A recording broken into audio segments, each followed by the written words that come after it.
This is a relay project. Real Talk starts right now. Here's Ryan Jesperson.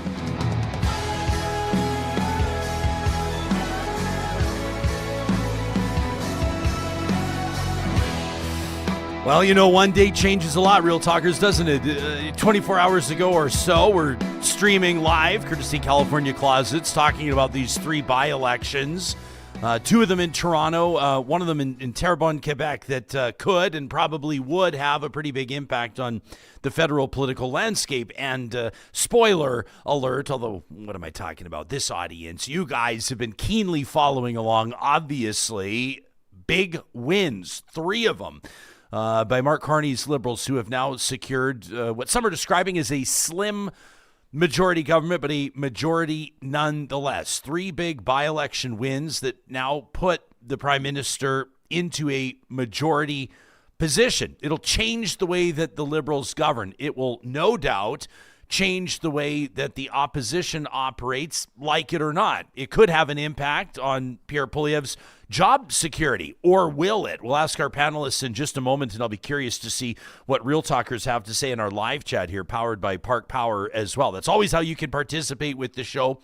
As we're streaming live weekday mornings, 8:30 Mountain, 10:30 Eastern. You can always also leave a comment on our YouTube episodes or send us an email to talk@ryanjesperson.com. What does this mean for Avi Lewis and his NDP? Could we see more floor crossings like Max Fawcett suggested in our most recent episode, the 13th of April? Could we see the Liberals add more MPs as a result of these by-elections? And most importantly, let's be honest, what does this mean for you and me? What does it mean for millions of Canadians who have been watching the jostling and the strategizing and, as Pierre Poilievre is referring to them, the backroom deals, or the dirty Liberal backroom deals that have allowed Carney and his Liberal Party to secure this majority? Will your federal government be better equipped, more focused, more able to implement its plan? Will this be perceived as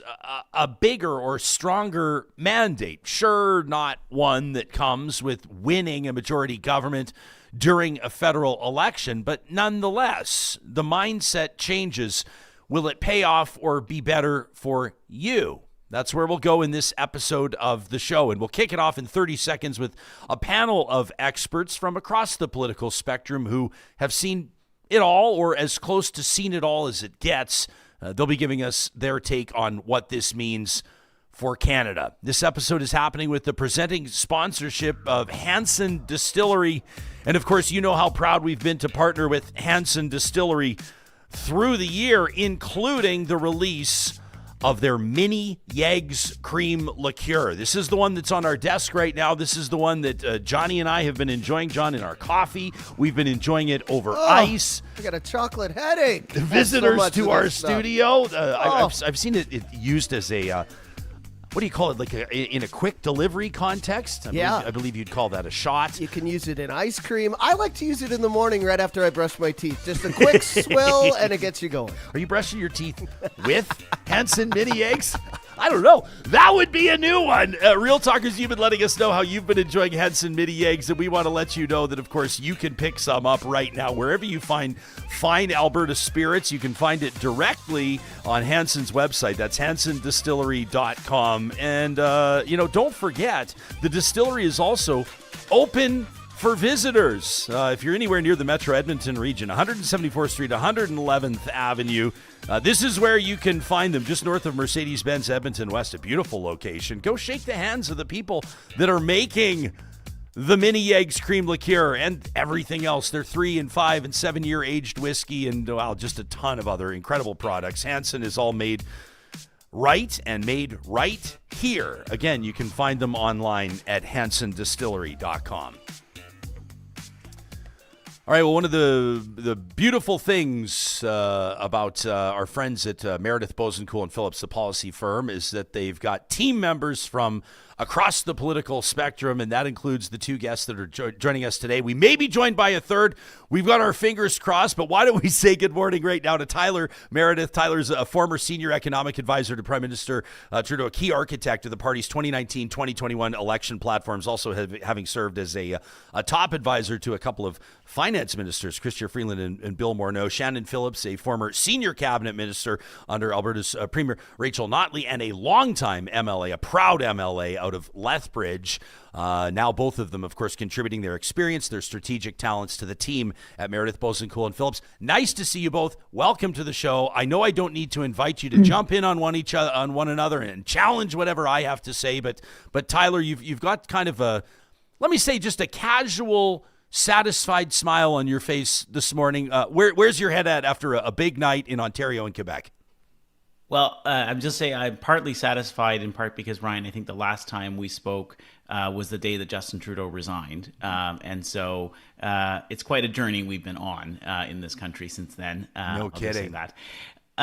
But no, look, I think I think what happened last night is good for the country. And I say that because Canadians went into these by-elections knowing everything about the floor crossers and what it would mean if they voted to elect this government, to give it officially its majority. And they decided that was totally kosher because I think they understand the moment of crisis that we were in.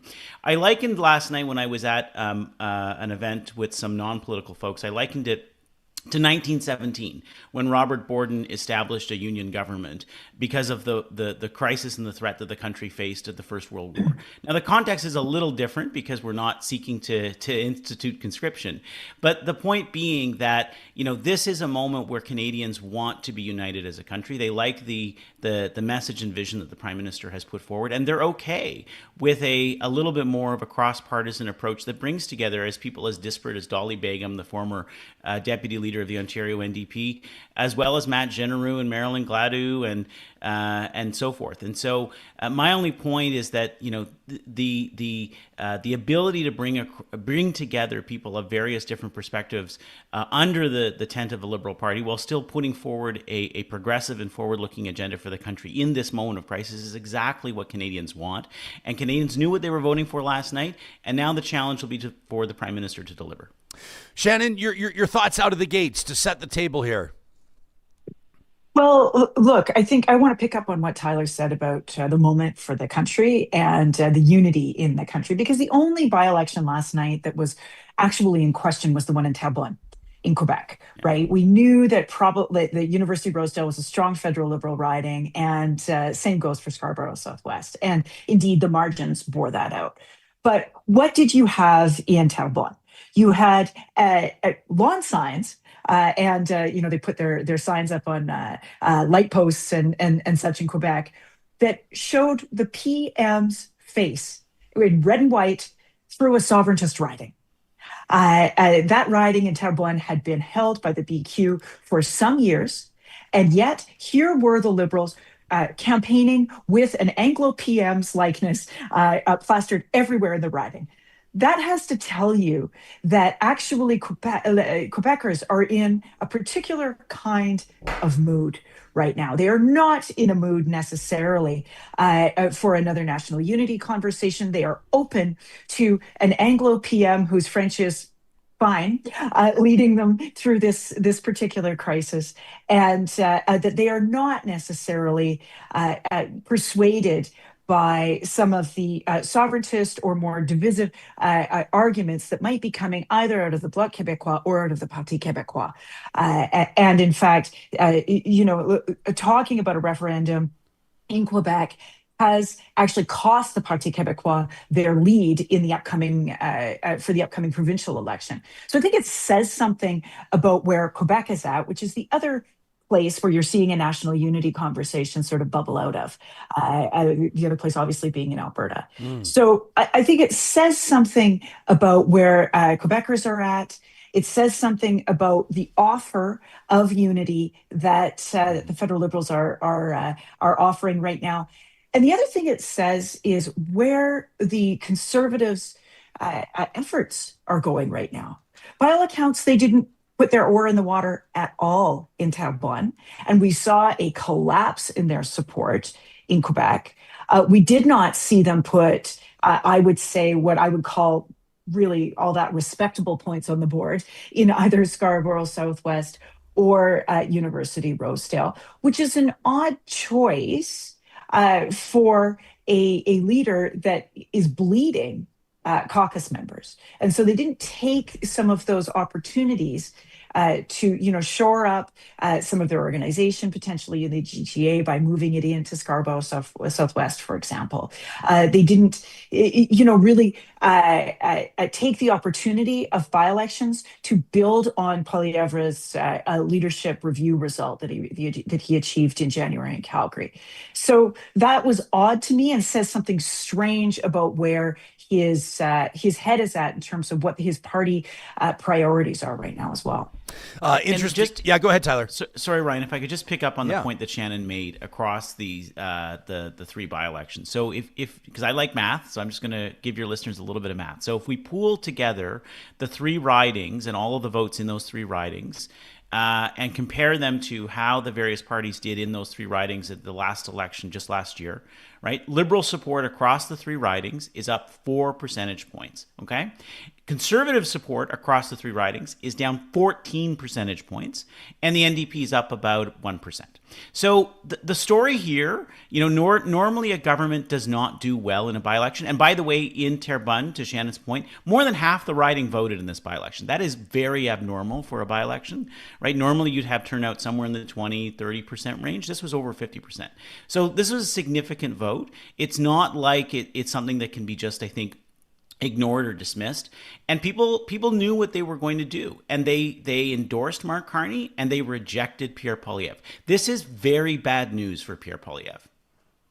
I will let the audience know we will be adding a conservative perspective from one of your team members. I see Trav Talk Yeg in our live chat. He's going, where's the conservative perspective? It's just everybody wants to talk to the Meredith, Boessenkool, and Phillips team today. But obviously we'll dig in to what this means for the conservative leader. But Tyler, let me ask you, Shannon makes a very interesting point around sovereignty, separation, and what happens in Quebec. You make an interesting point about the fact that voter turnout is typically lower in a by-election. But people will often talk about how it's like a mile marker or a shot in time, or an opportunity for the electorate to assess the performance of a government. You could also have by-election results that may differ, or oftentimes do differ from a general election result when there's been some distance and some time between the general election and the by-election. Now, in Toronto, as both of you have acknowledged, it was very unlikely that we were going to see that. But does what happened in Terrebonne, does that reflect more the performance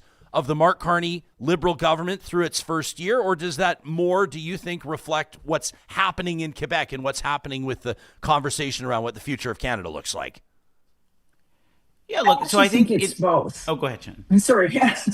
I think it's both in some ways, because really what you've seen the Carney government do over the last year is focus on exactly what people elected him to do. Sure, there's been some tinkering around some affordability measures and so on, which I have some policy disagreements with, and I'm not sure are going to be as effective as they would like them to be.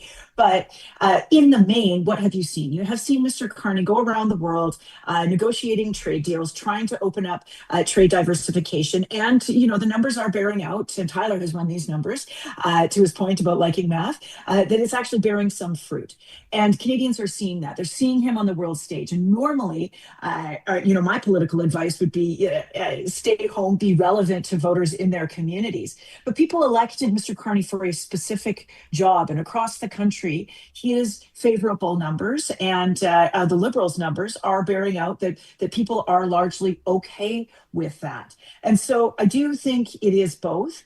But it's mostly that Quebecois are the same as everyone else. They are looking at the macro, sort of conditions out there and going, okay, who is going to be the right person in this moment for our community and for Quebec? More broadly, because this is a group of voters, obviously, that when they elect the BQ, they're in a more sovereigntist area.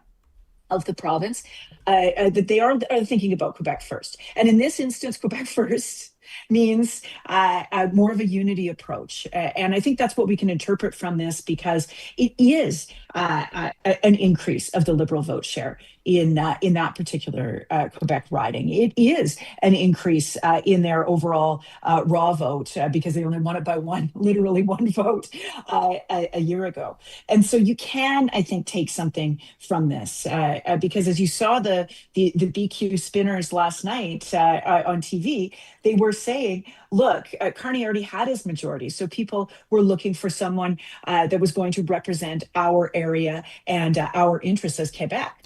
That's what the voters actually chose. So how does this change? Tyler, you look like you want to say something.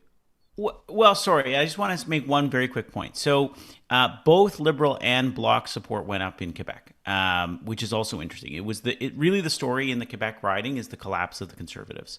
And I think that may also speak to the fact that voters in Quebec no longer find Mr. Poilievre appealing and no longer view him as having a real national vision that they're interested in, which is very interesting that vote seems to have actually helped Liberals rather than the Bloc, which is not ordinarily what you would think would happen when there's a substitutive vote. The other point I'll just make is that even if Liberals had lost last night, even if we had lost Terrebonne by a couple of votes or a few hundred votes, it still would be the best performance that Liberals have turned in that riding in 50 years. So my point being, this is not just about a particular local situation. It's that the Liberals are on the upswing right now, and it's because of the performance of Mark Carney. How does this change, like for the average Canadian? They're going to see a government, I guess, that can operate now more efficiently with fewer hurdles. There's obviously advantages on sort of the minutia stuff like committees, which is actually big. But I'm curious to see, what both of you are expecting to see. Shannon, maybe we'll start with you on how the federal government can and will now operate differently and what that'll mean for voters. Well, this really represents an interesting crossroads for Mr. Poilievre. And it is not at all clear to me whether we're going to get a bit more cooperation and recalibration at the level of committee and at the level of message, or if we're going to get more doubling down on the old Poilievre. It is not clear to me.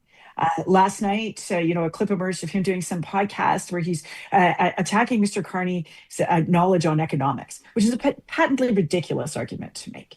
The man who has degrees in economics from Harvard and Oxford and was the central banker for not one but two G7 countries. And this is the first misstep of opposition, which is you do not attack your opponent on where they're strong. You go at them from where they're weak. Mr. Carney, it doesn't land as being a real argument that he's weak on economics. Weak on how to buy groceries, maybe. And that's exactly where Mr. Poilievre should be landing, is in those sort of everyman arguments. And yet he doesn't. And he's going back to some of those old sort of more trite arguments. And so it's not clear to me in this new parliament whether they're going to still seek to be, obstructionist in the ways that they can, whether they are still going to use committees as places to grandstand, to generate clips, that kind of thing, or if they are going to take a different approach. It is not at all clear to me because, obviously, none of us have eyes and ears inside that caucus, and it's not clear to me what caucus is now saying to him after he has lost now so many members, after he has been given a bit of a rebuke in these by-election results, and his own personal numbers are stubbornly very, very low. So that is an open question for me of which way they're going to go. Shannon, let me, but like when we acknowledge like these two Toronto ridings in particular are like nothing's guaranteed. I wanted to say this on the episode yesterday where you never sort of treat it like it's a foregone conclusion because crazier things have happened. But for all intents and purposes, every single commentator, analyst, strategist that was looking at these by-elections was like, the two Toronto ones are safe Liberal ridings, right? Chrystia Freeland, Bill Blair, they're not going anywhere. Terrebonne's up for grabs between the Liberals and BQ. Like, is there a world where Poilievre, to his caucus, and to the party faithful across the country just goes, guys, listen, we're focusing our efforts where we can be most effective. They're never going to say we knew we were going to lose those ridings, but it's different than losing a by-election in Southeast Calgary, right? Yeah, I mean, I think there's a difference between that and getting your ass kicked, Ryan.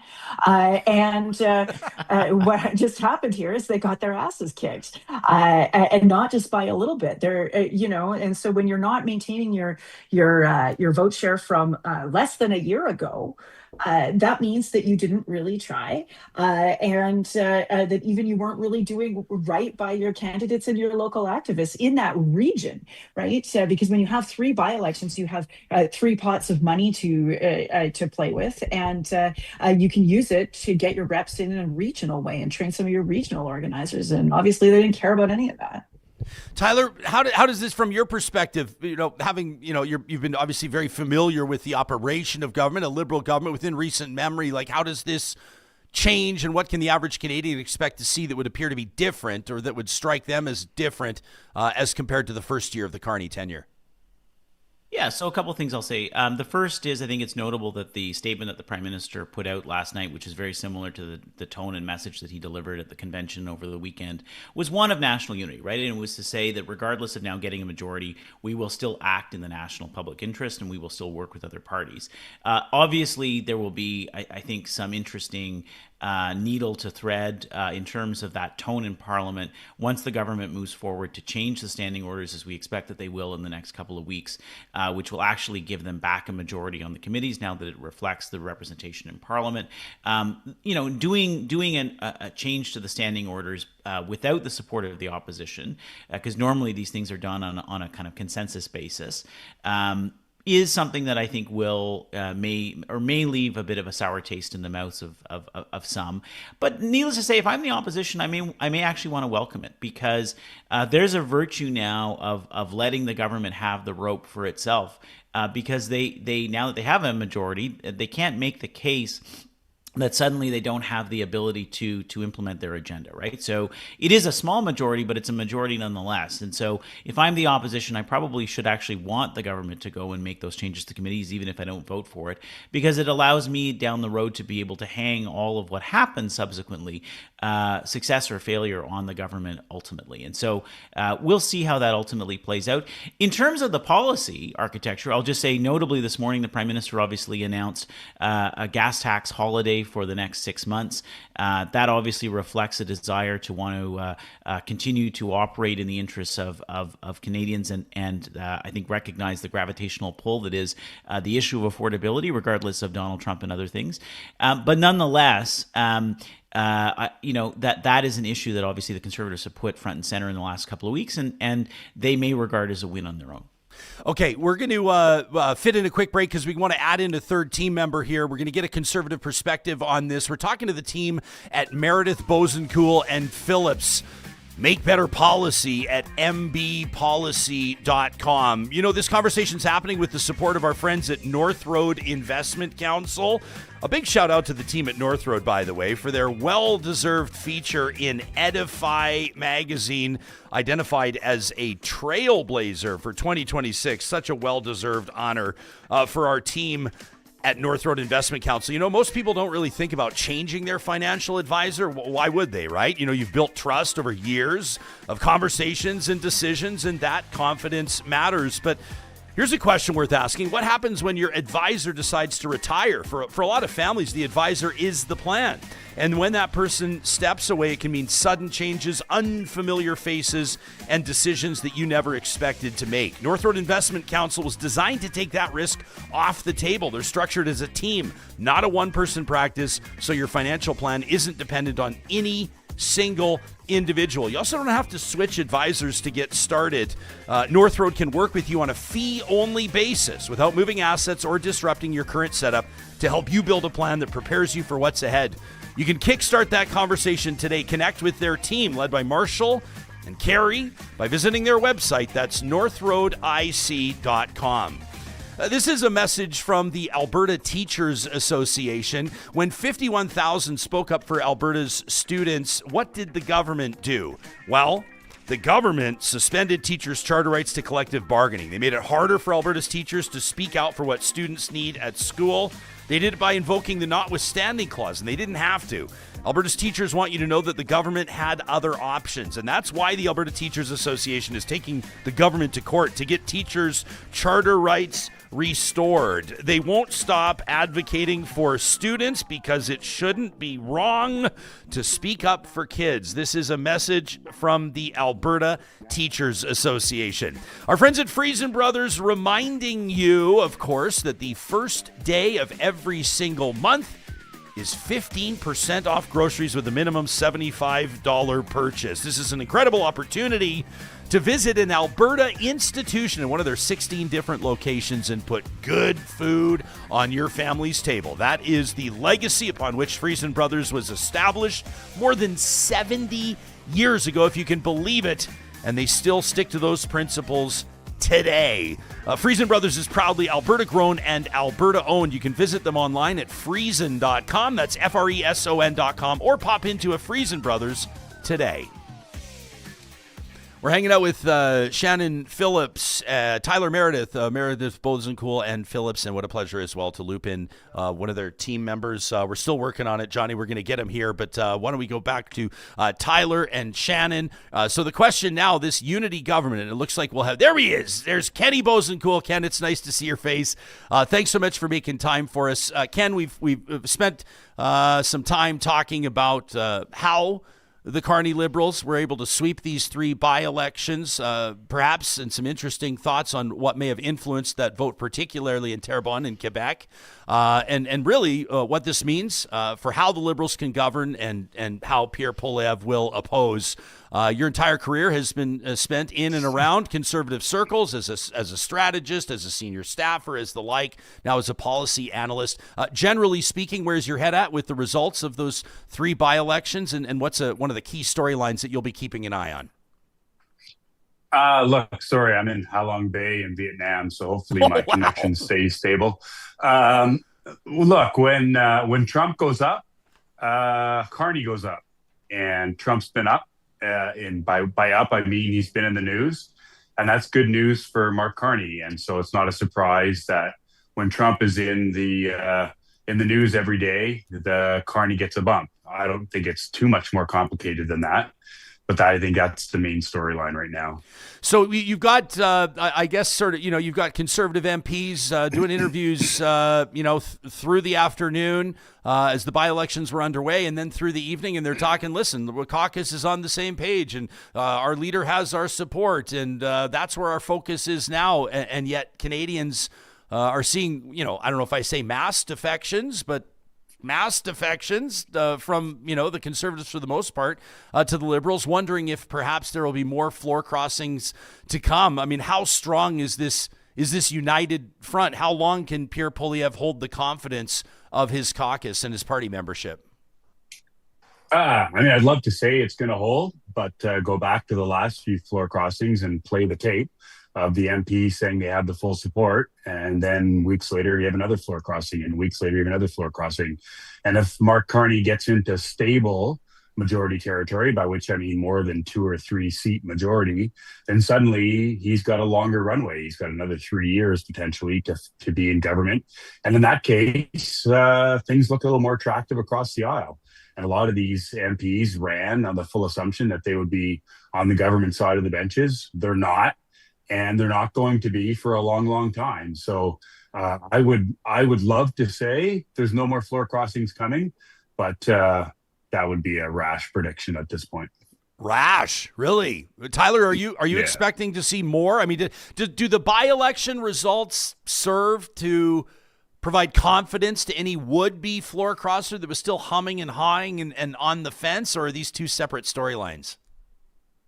I don't think it's just about the by-elections. I think it's about the polling environment, right? Like, it's not surprising that these defections happened more in the context where the Prime Minister is 15 points ahead of Pierre Poilievre, and Pierre Poilievre's best Prime Minister numbers are 20 to 30 points behind the Prime Minister, right? Then in a context where late last year, things were looking a little tighter. And so I think as long as the government maintains a very healthy lead over the opposition, those conversations will continue to happen. And I think especially as the government continues to make important, significant announcements that speak to the priorities of Canadians that cross political perspectives, including, for example, today, the holiday on gas tax, I think those conversations with the opposition will continue to happen.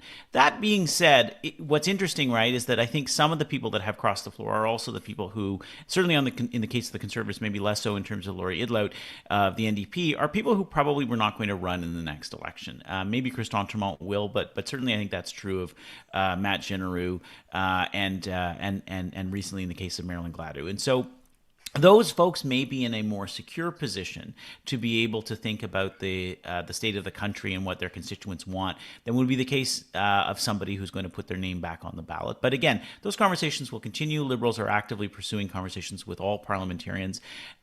I'm not expecting anything exactly imminent, but who knows? I mean, as we saw with Marilyn Gladu, that happened. That decision for her to leave happened in a matter of weeks. It didn't, it wasn't some prolonged affair. It happened in a matter of weeks. I got to just say, for the benefit of the majority of the audience, will hear this on the podcast, and they will not have seen. They may have heard Ken slightly smirk when Tyler mentioned Marilyn Gladu, and Shannon's eyebrows just raised, and it seems like everybody's still having a bit of a tough time wrapping their mind around this one. Shannon, your thoughts on, there's been some criticism that Carney's tent is actually just a little bit too big, and that some of the party values are being forgotten or temporarily displaced to open the door for any and all votes. Is this kind of an all's fair in love and war situation, or can you understand where the critics are coming from?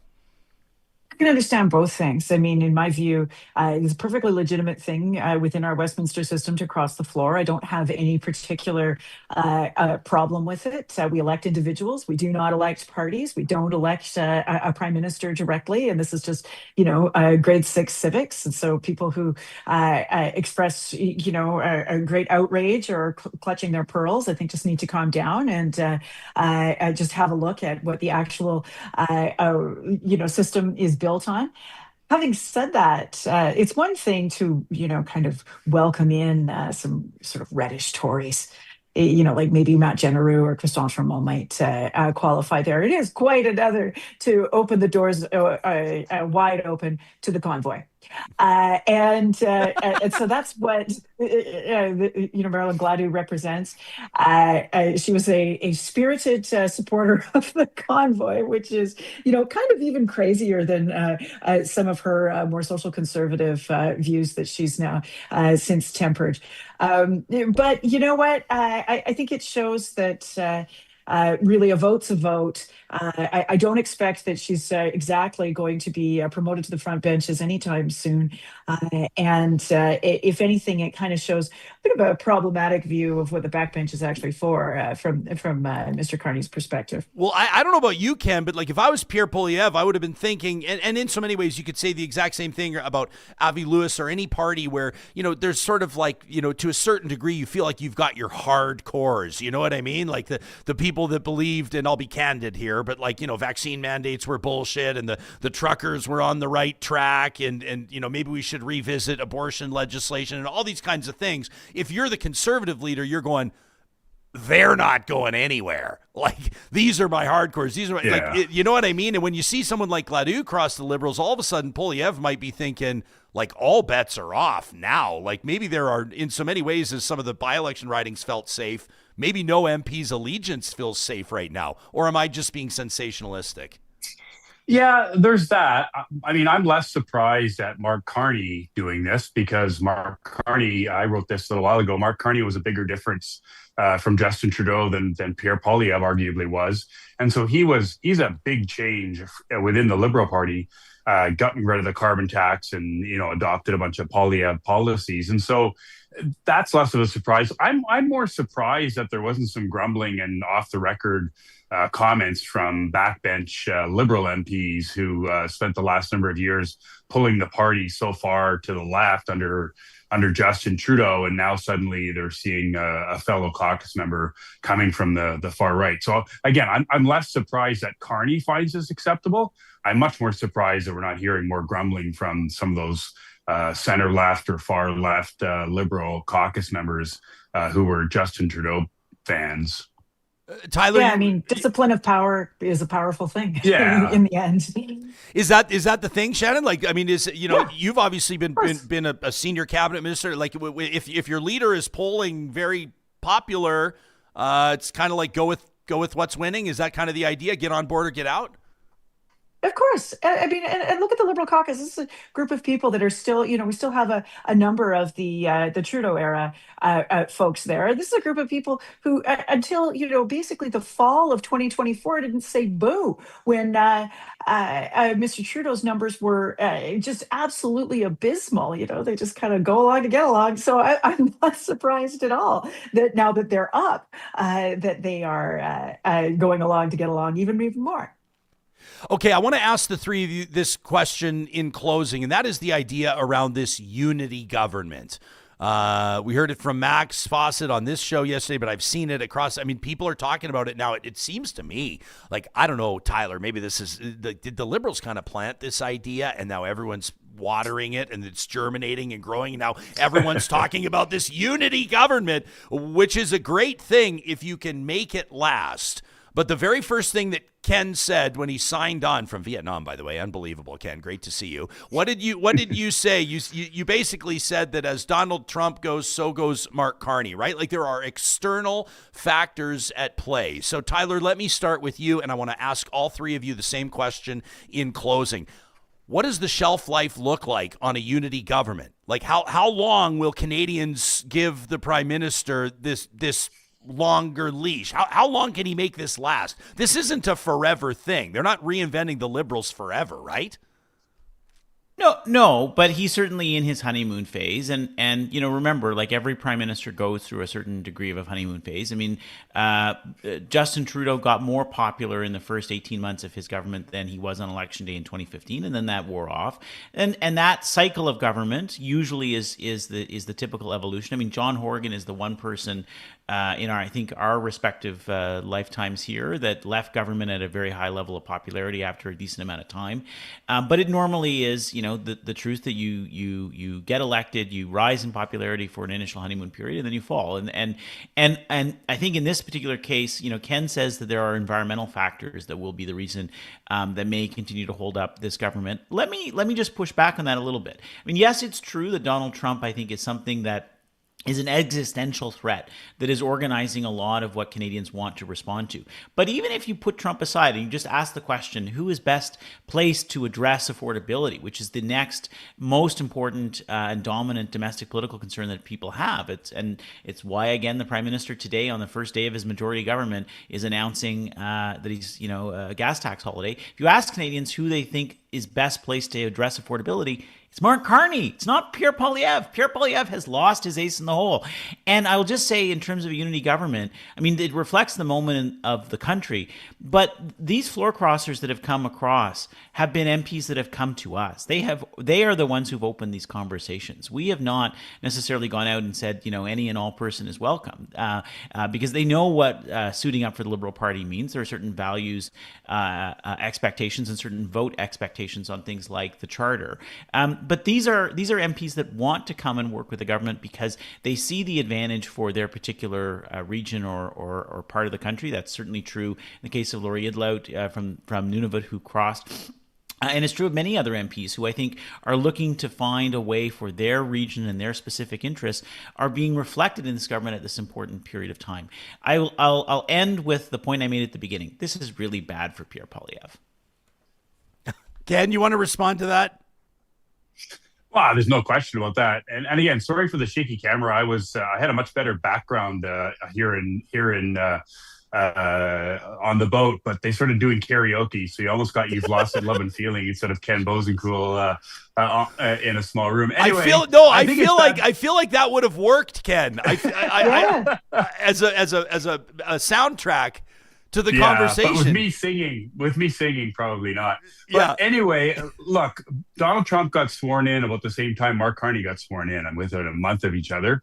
Donald Trump's got 4 years. Mark Carney now, if he gets a majority, has 4 years. So how long can this last? Donald Trump's not going away anytime soon. He may lose his majority in the House and everything else, but Donald Trump has a way of controlling headlines and doing crazy things. And as long as that's true, I think Pierre Poilievre's going to have a rough time of it, and Mark Carney's going to have a good time of it. And again, that's not ending anytime soon. And now I'm just repeating what I said when I came on the camera. Ken, quick follow-up to you, and then we'll let you get back to your karaoke. Pierre Poilievre vowed last night that he will lead the Conservatives into the next election. Do you believe that to be the case? Do you think he will? I think he will. I think he still has a strong base of support within the party. I don't think the party is in any rush to get rid of him. The real question is, if more caucus members are unhappy, they have a choice. Do they cross over to Mark Carney's Liberals, or do they try to get an insurrection within the caucus? And so the wild card is not the party who can officially dump him, but the wild card is in caucus.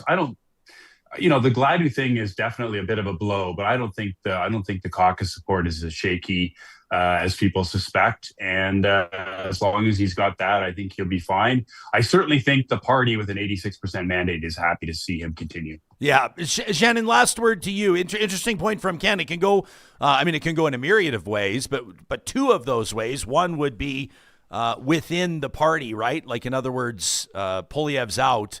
We've seen it happen before in a number of different political parties. Essentially saw it with Justin Trudeau, for that matter. Poilievre's out. The Conservatives, fresh new face, fresh new start, reinvigorated. Let's go. And then the other one is, I guess, ride out some potential future floor crossings and really get set to go back to battle a few years from now. How do you see it all going? And your comment on the shelf life of a unity government? Well, look, let's take a step back here. The majority of Canadians still hold what we might think of as progressive values. This is why my friends in the Conservative Party do find it quite difficult to stitch together a majority government, and why they haven't done so since 2011.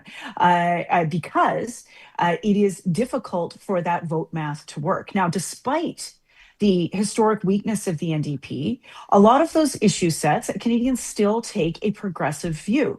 And so while we have, right now, this idea of governing in the national interest and this unity government sort of discourse, what does that mean? Does that mean texting with CEOs?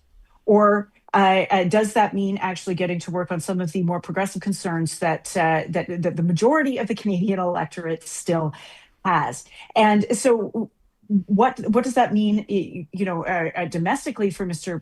Carney is what I am going to be watching for. Now, the NDP has been significantly weakened. Their position within the House of Commons is significantly diminished for them to be able to give voice to things like allowing healthcare privatization in Alberta, potentially trimming the childcare agreements, kind of laying down and dying on climate and price and pollution, that kind of stuff, kowtowing to the CEOs on that. Allowing persistent monopoly power in groceries, telecoms, banks, you name it. It is those issue areas that, the NDP is not going to be able to advance through Parliament anymore. But it remains to be seen, to me, whether the Canadian public starts demanding some of that. And that is the push point on Mr. Carney, not necessarily whatever the Conservatives do. That is Shannon Phillips, Tyler Meredith, and Ken Boessenkool from the policy firm Meredith, Boessenkool, and Phillips. You can find them online at mbpolicy.com. And in particular, friends, make sure you subscribe to their MBP Intelligence Briefing podcast. I listen all the time. It makes me sound smarter than I truly am. For that, I thank the three of you. And while I appreciate all of your time, Ken, I do believe that this is the first time we've ever had anyone put karaoke on hold joining us from a boat in Southeast Asia. Pretty epic move, buddy. We appreciate it. Thank you. Cheers. All right. Thanks to the three of you. Make sure you follow these three on social. And again, check out mbpolicy.com. Shannon, Ken, and Tyler joining us in our feature interview presented by Mercedes-Benz Edmonton West. Real Talkers have a lot to say in our live chat, powered by Park Power. Want to let you know we're also, by the way, going to be checking in with Sean Strickland in just a moment, Executive Director of Canada's Building Trades Unions. We want to talk about how Canada is being built right now and get a different angle on a conversation we've been having over a number of months. That's coming up within the next few moments. And then we should probably talk about Donald Trump as Jesus, and we'll get to that quote. Pierre Poilievre throwing down on Mark Carney, saying that basically his economic literacy, his economic education is a problem. Yeah. And I've seen Poilievre criticized for that. A lot of people are saying this isn't how you do it now, to the former governor of the Bank of England, former governor of the Bank of Canada, Oxford educated, Harvard educated. Come on, like, pick a different lane. But it was referenced in that interview, so I thought maybe we'll play it a little bit later on in the show. Yeah. It's like telling LeBron James like, oh, he doesn't hit threes enough anymore. His fundamentals are off. His hook shot is off. Like, man, he's still good. I think he's still good. Yeah, I'm still. I've got all the time in the world for the LeBron MJ GOAT debate. Just not on this episode of the show. At this point, though, I mean, I just bought a brand new pair. $300 they cost me. Johnny! Hey, when you got to get Air Jordan Retro 4s. But, I mean, just longevity-wise, I mean, I think LeBron's kind of just got his foot over the There's got to be a political metaphor for this. Yeah. Who is the – yeah. Okay, so in our live chat, powered by Park Power, Dubious says this is a bunch of self-serving people voting for another self-serving person, then being surprised when that person does what's best for them and forgets their voters. Boomshanker X, thanks for your YouTube channel membership, says there's always going to be a large cohort on either side that believes that winning at all costs is justifiable. I totally agree. I'm not saying I agree with the premise. I'm saying I agree with you that there will always be people that feel that way. And to a certain degree, if you're endeavoring to form government and govern, then people would ask, well, I mean, it's that same sort of idea in sports. You never want to teach your kids this, Johnny. But in sports, a lot of times people will say, like, what's that idea if you're not cheating, you're not trying hard enough? You're not trying to, that idea? I don't like now, don't that cheat, saying. kids, but you know what I'm saying? People push the limits. They stretch. They do everything they can to achieve the ultimate objective. Kenzie says there is no way that Gladue should have been accepted into the Liberal Party. Trav Talk Yeg says floor crossing is unethical. Well, I mean, there's room for everybody under the big tent. The big tent. It sounds like every time I say it now, it's like you walk in, there's like circus music, there's popcorn, everyone's, half cut in Which there. ring are you going to watch of all the 3-ring circus? Everyone's having a great time. This picture of Carney, I think, just sums up how he feels right now. Describe it for the podcast. Oh, it's kind of a like, how do you like me now? He's got his arms up and he's just giving the how do you like what's been happening now, right? Did I do it? Did I sway? Are you liking me just a little? It's like you said last week. It's kind of like that stepdad, He comes into your mom's life and you're like, he's never going to be. But you kind of like him. He's never going to be like my real dad. But then, he buys you a couple gifts. He takes you to a baseball game. You're like, damn it, I like Steve now. Steve. Jillian says, I'm very excited about the idea of people like Gladue, Marion Gladue, and Matt Genereux adding their talents to bettering the nation and shutting up on social issues. Mm-hmm. She says, just like in most workplaces. Mm-hmm. Gladue came across as, I would say, like it rattles me a little bit to see. I can think of there's been very few trades between the Calgary Flames and the Edmonton Oilers, but when you do see it, a player that typically you were accustomed to see, like it was like when Grant Fuhr suited up for the Calgary Flames for a few games. It was like, what is going on here? It just didn't really make any sense. Andrew Ference, another example, former Calgary Flame, served as captain of the Edmonton Oilers. When you're used to somebody wearing one jersey, politics included, and then they swap it out, not just for another jersey, but for their biggest rival's jersey, it takes a bit of getting used to. And Gladue would certainly qualify, seeing her wear the Liberal red, and she made very brief comments en français in Montreal over the weekend, and was talking about the Parti Libéral, and I'm just going, wow, this is just a mind bender to see.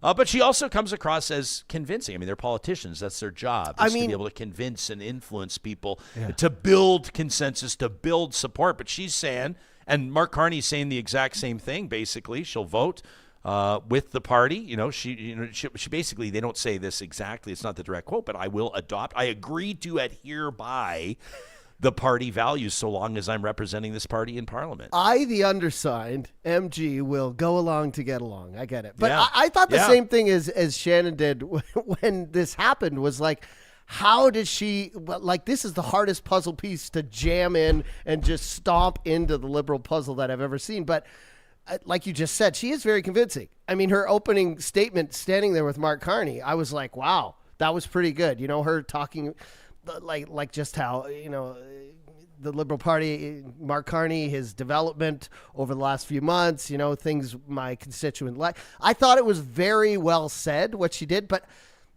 unbeknownst to us, what's going on behind the scenes, she could be grunting and hooing and hawing at everything. She's kind of being, I won't say forced to do, but I mean, let's be honest, right? Yeah. Live chat powered by Park Power. Scott C. What's up, Scott? Is wondering if the federal NDP will lose their only Quebec MP. Alexandre Boulary says, I'll be waiting to see what happens next week. Daryl says he thinks floor crossings should result in by-elections for those ridings. Jail! Straight to jail. Do you want to read? You haven't even read Poilievre's statement here. Yeah, we can read the full tweet. Yeah, I'll take it. Very defiant. Sometimes I take for granted that you've been showing it on our live stream Just presented so by our California listeners Closets. But for the can hear, podcast listeners, for those of you that didn't hear, so Poilievre says he tweets this about 8 o'clock at night Eastern time by-election. The results were rolling in. It was relatively clear at that point. Says the Carney Liberals did not win a majority government through a general election or today's by-election. Says it was won through backroom deals with politicians who betrayed the people who voted for them. Says while the PM spent this year on his cynical power grab, he's doubled the deficit and given Canada the worst grocery prices and housing costs in the G7. Poilievre says Liberals expect Canadians to give up, get complacent, and go away so Carney can have total power without any accountability. That won't happen. Our country and its people are worth fighting for. It says we'll continue to fight for people to afford homes, food, and fuel. We'll continue to fight for safety in our streets. We'll continue to fight for our resource workers and soldiers. He says, I'll continue. And here's the one. I mean, really, here's kind of the point. Here's what everyone was waiting to see. Poilievre says, I'll continue to lead that fight every day and in every way in Parliament across the country and in the next election when Canadians will reclaim the country we know and love. And as soon as he said that, I heard the music. Da, da, da, do, do, do, do, but like, what's he supposed to say? He's walking back into the house. I saw some people yesterday musing about it, and obviously, especially on the cable news shows where they're on for hours and hours and hours, you got to, forgive the host for asking questions to keep the conversation going. But they're going, if the Conservatives are shut out in the by-elections, well, number one, realistically, everybody knew that was going to happen. So everybody knows that's going to happen. But would Pierre Poilievre resign? It's like, would he resign? What? It just doesn't strike me as the guy that would resign anytime soon, and in particular, not based on 3 by-election results in ridings that they probably, though they wouldn't say it in front of a microphone, felt like they had no chance of winning. We'll revisit this conversation in a moment. Johnny, I want to roll right hot into this one. Friends, to continue a conversation that we've been having, we talk here on Real Talk, and we make a conscious effort of it to bring in leaders in politics, yes, but in social circles and in business and in industry to understand how government policy, how economic policy, how workplace trends are playing out and impacting each one of us. And if you zoom out, this conversation sits right at the intersection of everything that Canadians are arguing about right now. I mean, we just read about it from Pierre Poilievre, right? Cost of living, housing, energy, economic growth. Governments are announcing billion-dollar infrastructure and energy projects, from pipelines to hydrogen. Critical minerals is a growing conversation here in Canada.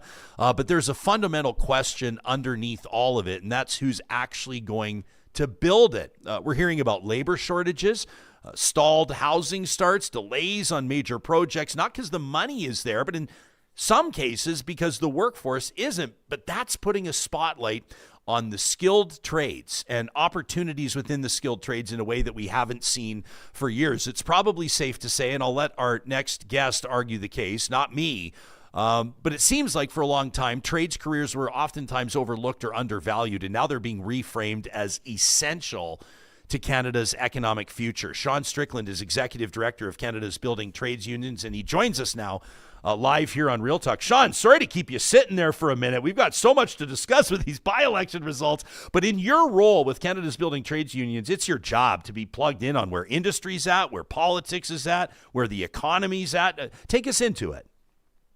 Well, thanks, Ryan. I'm really glad we have an opportunity to do this, and it was quite entertaining. Your conversation previously because I'm based in Ottawa, and so floor crossing, Liberal convention, major projects office. So, everything you're referring to is, top of mind and top of conversations here in Ottawa every day. So really pleased to provide you with some kind of perspective on how that impacts the trades right across Canada.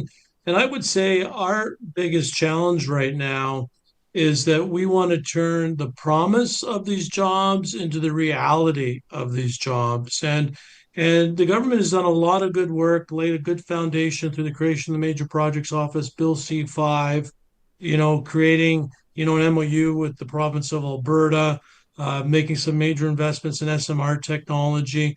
But we're still not seeing the kind of momentum that we would really like to see to help put more of my members to work. Yeah, and you know what? I mean, I'll who will ever forget that photo op where you've got Alberta's Premier Danielle Smith and you got the Prime Minister and they signed this MOU and everybody's going, oh my gosh. I mean, we were getting people are wondering, is hell freezing over? Like, you've got the Conservatives in Alberta and the feds, and they're working together. But there was and there remains, some healthy cynicism from people going, yeah, I mean, I guess it's good to see them in the same room and talking to each other, but we're not sure that any of this is actually going to get built.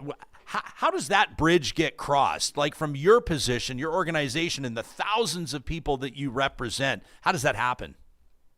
Well, I think the fact that the Premier of Alberta and the Prime Minister have signed an MOU and are working more closely together is a good thing. It's good for Alberta. It's good for Canada. And I think provincial and federal relations are positive generally across the country, which will help lay the foundation to get some of these projects approved once they get closer to final investment decision. And so our big challenge and our message to the government and various governments across the country is saying, hey, look, we believe and trust that these projects are going to come together.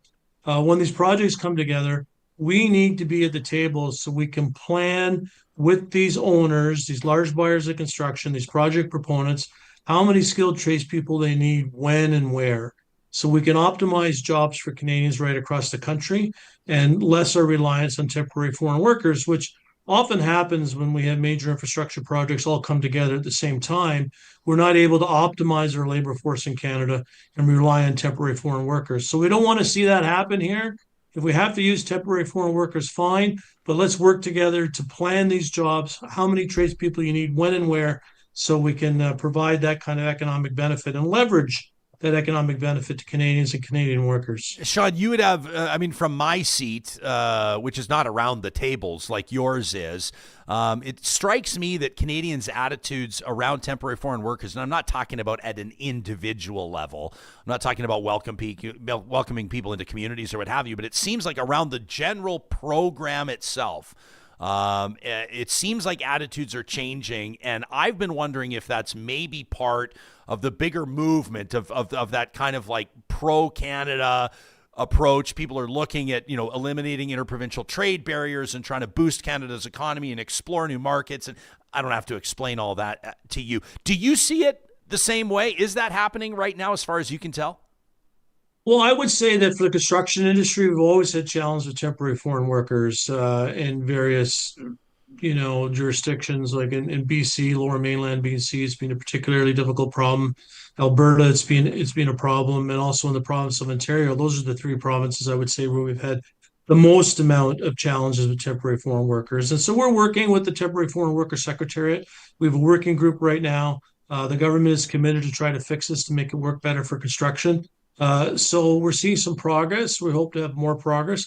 But I would agree that you're absolutely right.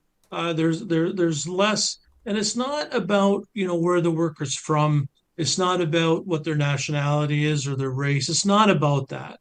It's about the challenge that my members have when they're sitting at home on the out of work list and they see someone under a temporary foreign worker permit going to work doing the job that they're supposed to be doing. And that's a problem in the system. That's the problem in which way the program is being designed. And that's the problem we're trying to fix. And so that's the biggest issue for my members, is when they're sitting at home and someone is in the country on a labor market impact assessment, temporary foreign worker permit, going to work, when a Canadian could be doing that job. Sean, we keep hearing about a skilled labor shortage. Is that a reality nationwide? Is that a regional thing? What does it actually look like on job sites?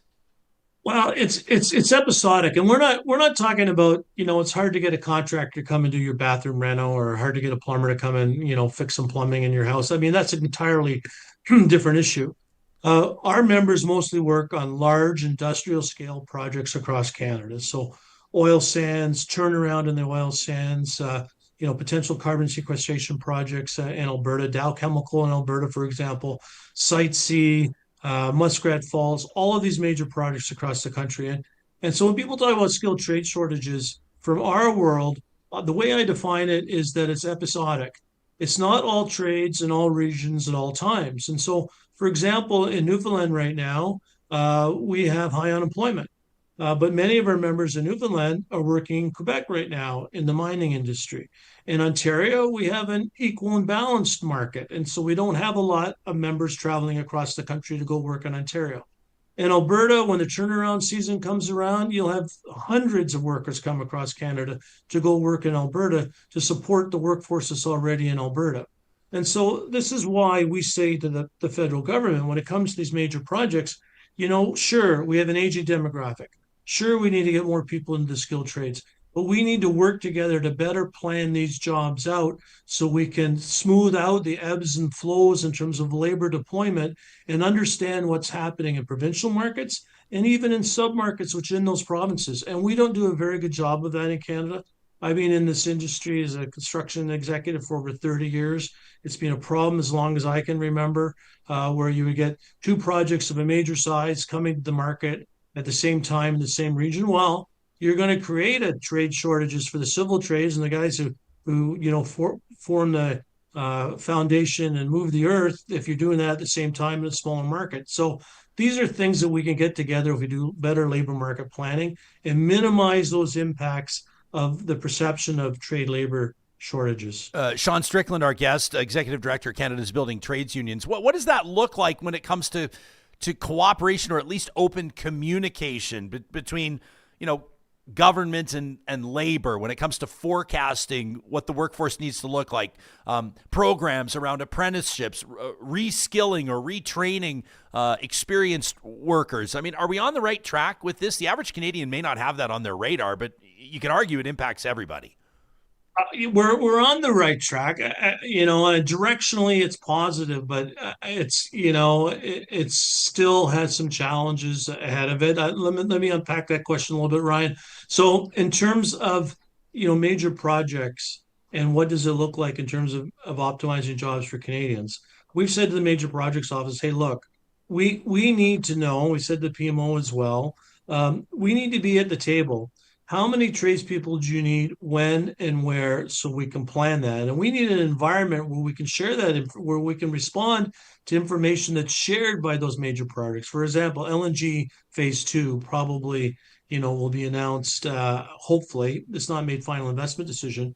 But so in that example, we'd say, okay, LNG Phase 2, they have all the forecasts from their engineering firms about how many tradespeople they need, when and where. We'll sign an NDA. Tell us what you need so we can supply the manpower to that job. Same with all other major projects across the country. And then what we need in terms of a recipe for success is we need to be at the table to understand that. We need to bring back apprenticeship incentive grants and apprenticeship completion grants so we can put real money in apprentices' jeans and help them get to incentivize them to pick up a trade and also incentivize them to complete the trade. We also need to look at labor mobility tax deduction. We need to increase that to encourage members to travel across the country. And the other thing we're working on, I know there's a lot, the other thing we're working on is I was in a meeting last week with all of the federal and provincial labor ministers on safety harmonization, this notion of a One Canadian Economy Act where a safety certification you receive for construction in one jurisdiction gets recognized in another. So you don't have to go and take essentially the same course, but by a different provider in a different province. This will reduce duplication and get our workers to the job site more quickly. So there's 6 or 7 things we really need to get into place to meet the moment, as the Prime Minister says. Do you see like almost an immediate, maybe not immediate, but do you see a response when news is announced? Like this major projects office, as example, opened down in Calgary. There, do you see migration from other provinces? Do you see workers essentially responding to the news cycle in so many ways as they're picking up their families and moving across the country? What role does that play? Well, tradespeople rely on their livelihood based on the use of their hands and how good they are at the particular trade that they are trained in. And they're not gonna pick up the house, put the for sale sign on and move the family out for the promise of a job. Mm-hmm. It's the reality of a job. So tradespeople are very pragmatic. I think you would consider them in some ways as individual entrepreneurs because they only make money based on their ability to deliver on projects and do a good job and be highly trained and highly skilled. So, I've seen it a lot in the industry. This is why I keep coming back to the promise of the jobs and the reality of the jobs. Our men and women aren't going to move for the promise of a job.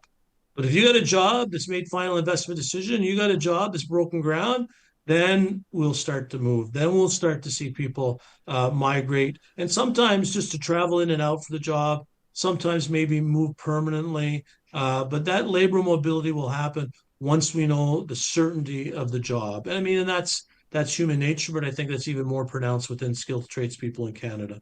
Sean, we talk about tech and AI in almost any industry. It seems it has an impact. Automation, we could probably talk about as well. Is the advent of new technology having an impact on the labor workforce, or what sort of an impact is it having? Well, I think that there's impacts at various levels. I think generally speaking, skilled tradespeople, I wouldn't go as far to say what some people say is that it's AI proof. But we are in many ways, there's a firewall between AI applications. Like AI applications, not in the foreseeable future anyways. Like you're going to need people to put together LNG facilities. You're going to need people, to maintain oil sands and upgraders, and you're going to need people to do our hydroelectric. You're going to need people for all of these projects. And so where we're seeing impacts of AI is in the supply chain, in terms of managing construction projects, in terms of modernizing the way in which construction projects are planned. Back in the day, it used to be blueprints, and now we got 3D and 4D, simulations of projects that will eliminate kind of project conflicts earlier on in the process. And so we're seeing, AI impacts along the supply chain, technological impacts on job sites for sure, improved tools, improved logistics planning. We have drones that will be deployed around job sites to help manage material supply based on the utilization of the material by tradespeople. So we're seeing impacts for sure. But long term, I think that skilled trades is a job that has certain protections against the advent of AI because of the very nature of its work. When you're talking about like the advent of green energy or electrification, are you seeing, with regards to the trends, is it net gains in jobs, net losses, diversification? What sort of an impact is that having? Well, I would say that we've really stalled on that. I mean, the previous government had the Sustainable Jobs Act, and we are still seeing a lot of activity around investment tax credits. And that's where if you were doing wind, solar, hydrogen, carbon sequestration, nuclear, you'd be able to get an investment tax credit because you're investing in a project that reduces the production of carbon. So some of that activity is still happening, but based on the tariff threat and the geopolitical instability of the world, thanks to President Trump largely, we've seen a shift away from that more into the traditional oil and gas. But even when we're getting more of the traditional oil and gas, we are looking at ways in which we can produce our oil, transport our oil in the most sustainable way that we possibly can, and using a variety of different energy sources to provide the core sources of energy to move the oil and to move the natural gas. So it's coming.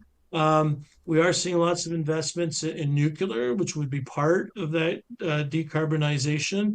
Investments in EV car plants have stalled. We have a couple projects still underway in Ontario, but the momentum has been lost. I think long term, it's going to come back. Like, I don't know how many years, but the advent of an EV car is upon us. The technology will improve, and I would say in 10 to 15 years there'll be way more EV cars on the road than there are today.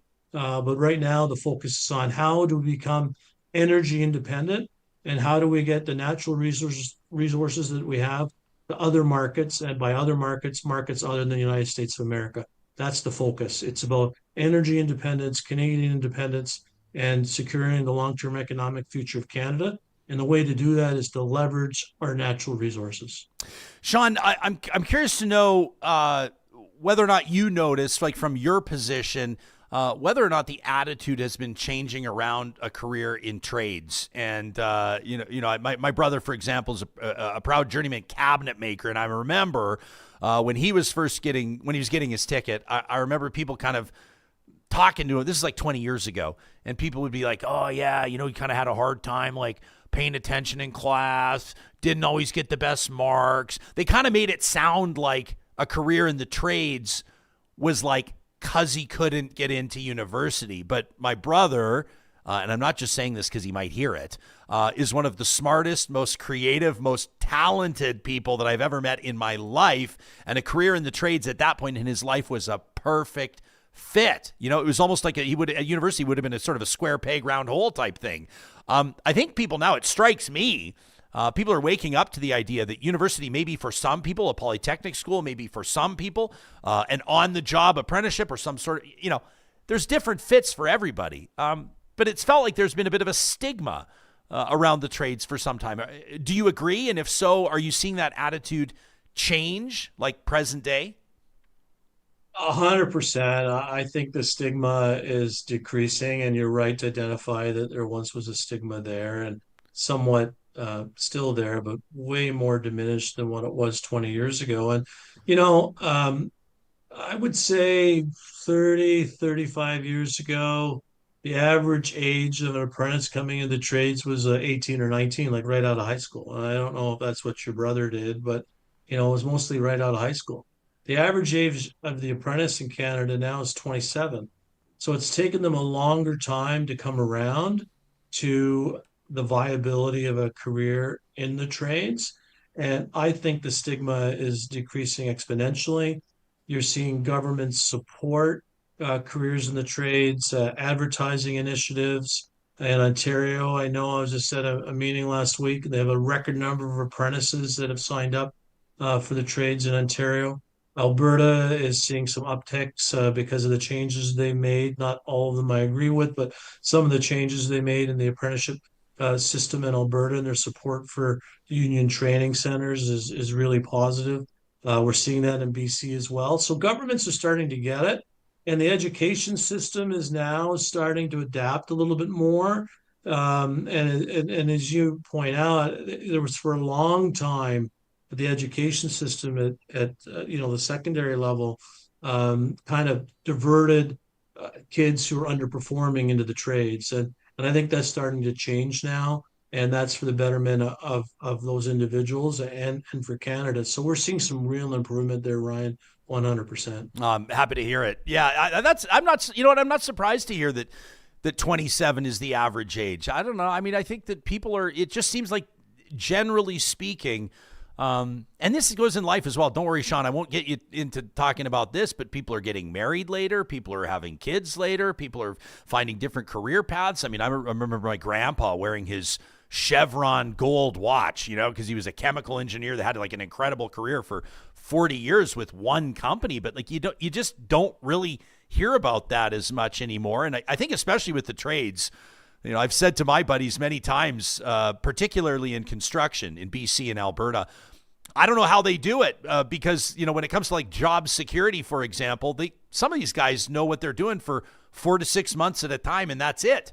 But I think because of their reputation and the job that they do, they find, sort of sustained opportunity. It feels like a good fit for them. And I just think that different fits for different folks is what we're seeing across the board here. And I just also know, and one of the reasons why we really wanted to talk to you about this was that with skilled labor shortage, it really does hold back, or has the potential to hold back, some of the progress that everybody's talking about and everybody's cheering about and everybody's calling for. But we got to get into the brass tacks of what the workforce needs to look like for that to happen. I think it's a really important conversation right now. It is 100%. Like we need better planning in Canada, not just for construction, but for our entire workforce. We have a lack of sophisticated labor market data in Canada, which I think holds us back sometimes in terms of moving the economy forward. And that gets caught up in the provincial responsibility and the federal responsibility and all that kind of BS. But if there's any time now for us to kind of put those petty challenges aside, now is the time. And you talk about the average age being 27. Sure, you're right. I mean, the world's changed. The nature of work has changed, and for our members who work on big projects, 4 to 6 months, you go to work, you work your ass off, you make some really good money, and then you stand down for a month, and then you go back to work. And so for some people, they can't handle that because there's a certain amount of uncertainty attached to that. So you're on a big project, you get your 6 months. Where's the next job going to come from? And that is the thing that really drives our members as well, is you're on a job, you're coming to the end of it, however long it is. And so you're asking on the job site, you're asking the contractor, you're asking the owner, when's the next job? Where's the next job? So the more forward looking we have, the more information and certainty, and it's an uncertain business, but we can drive more certainty into that equation. The more certainty we can drive into that equation, the more stable our workforce will be, the more able we're going to be able to attract apprentices into the system because they know there's a lot of work ahead of them. Hey, Sean, before we let you go, Scott C. is in our YouTube super chat. He's kicked in $7 to the show. Were you with us here in Edmonton? That would mean we would invite you to grab a cold beer out of the beer fridge. Scott's buying you a beer for being on the show, but he wants me to ask you this question.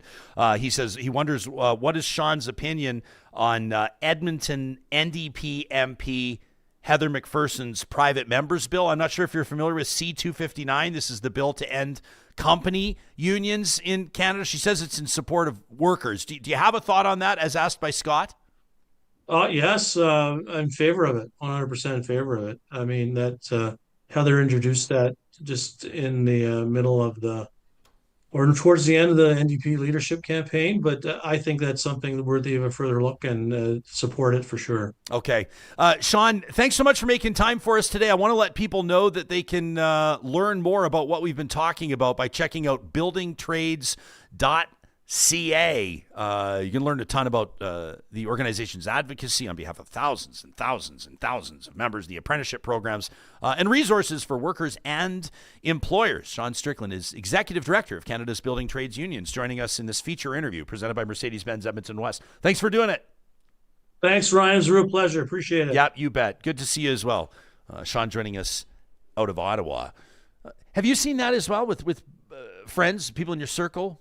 People close to you just sort of finding their way maybe a little bit later than, it was like back in like sort of post-World War II, it seemed. Or maybe it's just always been that way and started to change more recently. But people feeling less pressure. Like I think the early sign, the harbinger, was when some students started to take a year off after high school. You remember when that used to be kind of like everyone was like, ooh, they're taking a year off before they decide what to do. But it seems like people feel less pressure now than maybe the generation before them. Definitely less pressure than 2 generations before. Sure. On when you find your perfect job or whatever that looks like, where you find your career, when you have a family, if you have a family, if or when you go to university, that sort of thing. Yeah, I mean, in my opinion, you should wait. I think that's the mindset of the youth today is take a year off, take 2 years off, take 4 years off. take a decade off. Okay, John. Well, okay. No, what I'm saying is, and then, there's like a fine line where it gets to a point. The problem is, like, as you get older, you get more wisdom, and you realize who you are as a person. Like, in your 20s, you're kind of wild, you're kind of out there, right? Yeah. Then in your 30s, you get more comfortable and stuff. Man, it's I'm not some wise old man yet, but then in your 40s, you're like, oh, maybe in my 30s, that's not what I wanted to do, and you shift gears. Maybe you change. Maybe you go into a different position within the same trade that you were in, but do something differently, right? So, I'm not saying wait like 20 years, but I this whole notion that as soon as you're, 16, 17, have a summer, go to college or university, spend another, 2, 3, 5, 8 years, whatever, go right into a job out of post-secondary. I'm not sure that's the thinking of kids today, unless, there's some people who know what they want to do their whole life. It's ingrained in them, right? There's some people who are like, totally, I am going to, I'm going to be a firefighter. I'm going to drive a fire truck since they're like 5 years old. You know what I mean? There's some people who are born into medical families where they just know they're going to be a doctor or a physician. There's law families, stuff like that. I get it. But my advice, and don't ever take my advice, would be just to take your time. Yes. You know what I mean? I think Dr. Stephen Meyer talked to us about that, didn't he, yesterday? This was, I'm showing it on my screen right now. This was our April 13th episode, headlined by Max Fawcett, but then we had Dr. Jody Abbott and Dr. Stephen Meyer join us. He's the lead.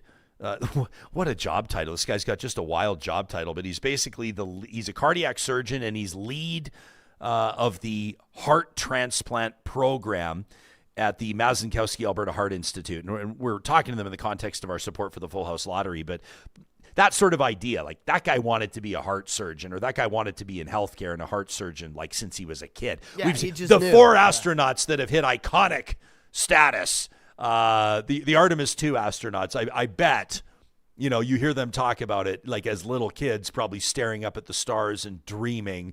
I was lucky enough to be in the rink last night. Unlucky to see Nathan McKinnon end the Oilers game and over in the shootout, game, but still a good game. Yeah.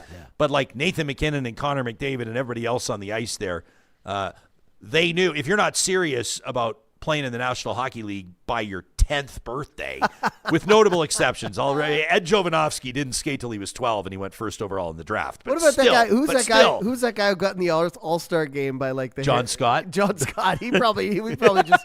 He wasn't dreaming about it. You know what, though? John life, Scott, if he played against any of us, he'd have the most angles of anyone. But the point being, like, some callings, some careers, obviously you're sort of almost, I feel like the word groomed has been polluted. I can't, but you've been trained, you've been conditioned. It sounds dirty, doesn't it? But you've been conditioned, you've been training, you've been working since you were a kid. But a lot of these other fits, and including these trades jobs that you hear about, you may not have an appreciation for it, or you may not be ready for it till later in life. How many of us, like how many audience members, I bet we'll get emails to talk@ryanjesperson.com, people that say, like, I spent 4 years in university, took out a bunch of student loans, kind of grinded my way through it because I felt like I had to be there, and ended up getting a job totally outside of what the university degree was. It's not a fit for everybody. I'm gonna let you inside the Hicks family here. My sister went to law school all the way, became a lawyer, did 1 year at a firm. Your first year there, all you do is pretty much just filing, right? Getting cases ready for other people. Did another half year of cases on her own. Won the majority of them. Just got stressed out with it. Law is hard. Yeah. It's a dog-eat-dog profession, obviously. Kind of got stressed out. Stopped doing that. Didn't work for 3 years. Now she owns an online clothing store where she resells baby clothes. And she's like, you know what? Really? I've never been happier. But the point is, like, her whole life, she wanted to be a lawyer. And then by the time she got to her 30s, something just changed. Like, so, you can plan, you can say, even like, our guest the other day, okay, that's a little different being a surgeon. But you know what I mean? You can get into this profession, you could be in there for a decade, and then you could realize, this isn't really making me happy. This isn't my passion like I thought it was going to be. Mm-hmm.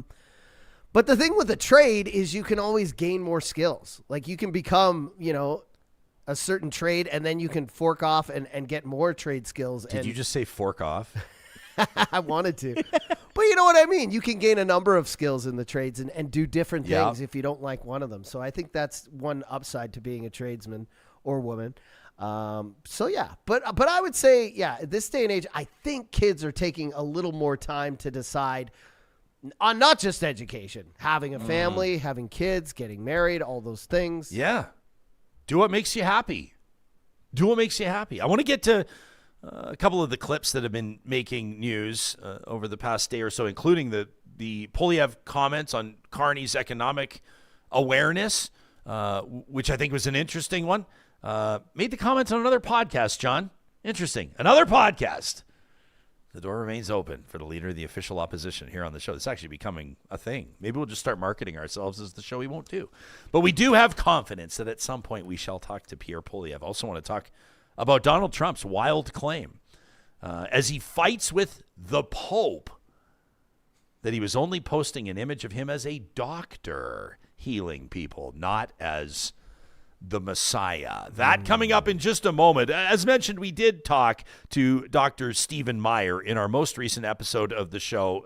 Nothing like a conversation with a heart transplant surgeon, right? Like, how can you even relate to what folks like Dr. Meyer do in their line of work? I'm showing it right now. Will Mark Carney get his majority today? That's the title of the episode where you'll find this interview, and we encourage you to check it out. And as mentioned, the reason we were checking in with Dr. Meyer and Dr. Jody Abbott from the University Hospital Foundation is because this is your last chance to make a difference with the Full House Lottery. That's right. The final deadline is, if you're listening to this on Tuesday, the day we're doing the show, your final deadline is tomorrow. Your final deadline is looming to win big and, of course, help change lives as well. This is a huge boost to both the University Hospital and the Royal Alexandra Hospital in the province of Alberta. But as we heard from Dr. Meyer and from Dr. Abbott, you know, this is healthcare across Western Canada, and we need your help to ensure that these hospitals, in particular,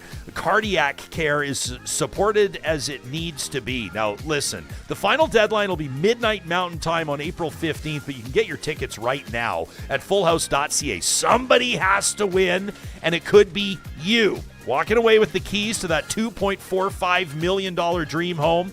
Or what about the Dream Hall? How about that new F-150 and a Moomba ski boat? How would that fit your lifestyle this summer?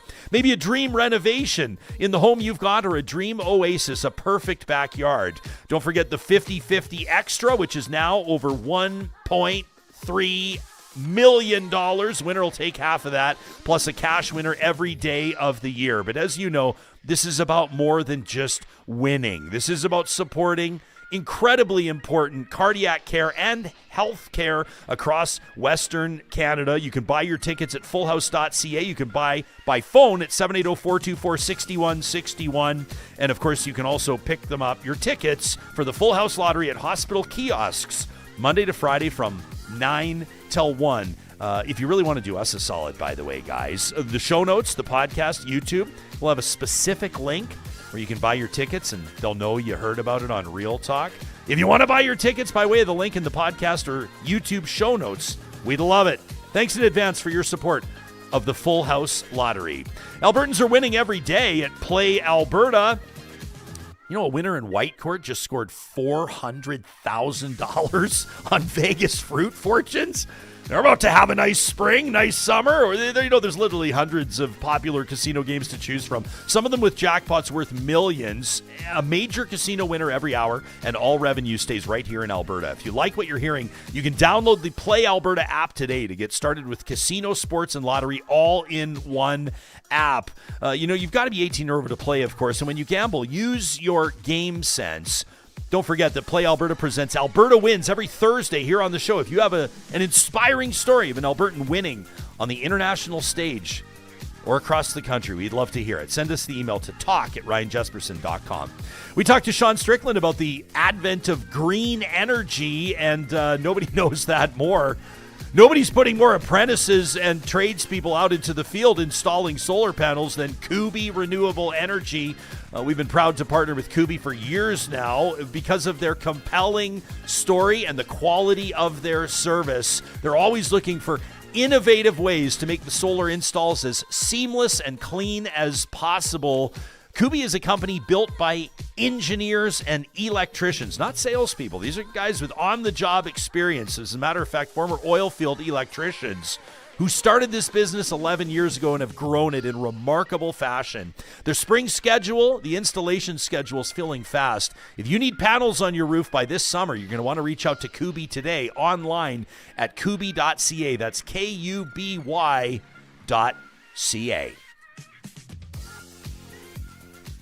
This is an interesting interview, Johnny. I'll play this from my screen here. An interview with Conservative leader Pierre Poilievre with Chris Sims from the Canadian Taxpayers Federation, and they're talking about economics. Obviously, they're talking about Canadians' bottom line, and Poilievre utters something in the interview that has absolutely exploded today.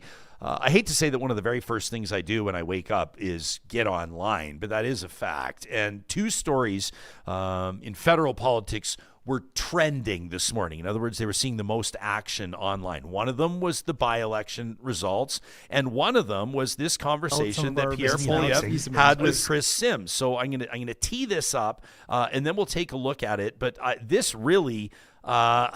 Program. It's a bit of a tough look, I think, for Mr. Poilievre, because I'll let the audience decide for themselves. But Johnny, let's take a look. Here it is. I did not have this in my bingo card, that the central banker and the dude with a PhD in economics was going to be worse with money than the drama teacher. Did not have that in my bingo card. What I'm saying in all seriousness is that he's planning on spending more money. If I could interrupt you on that, just keep in mind that there's only one. There's one thing that's worse than being uneducated, and it's being badly educated. And Mr. Carney is very badly educated on economics, and that is why he has been wrong on every single economic issue of our time. Every one of them. Net zero, his net zero alliance, which was meant to defund our energy sector, that alliance has gone bankrupt.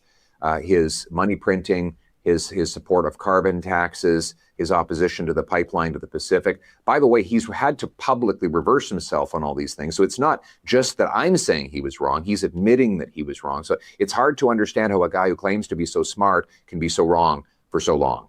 So badly educated on economics, says Poilievre to Chris Sims. And I know.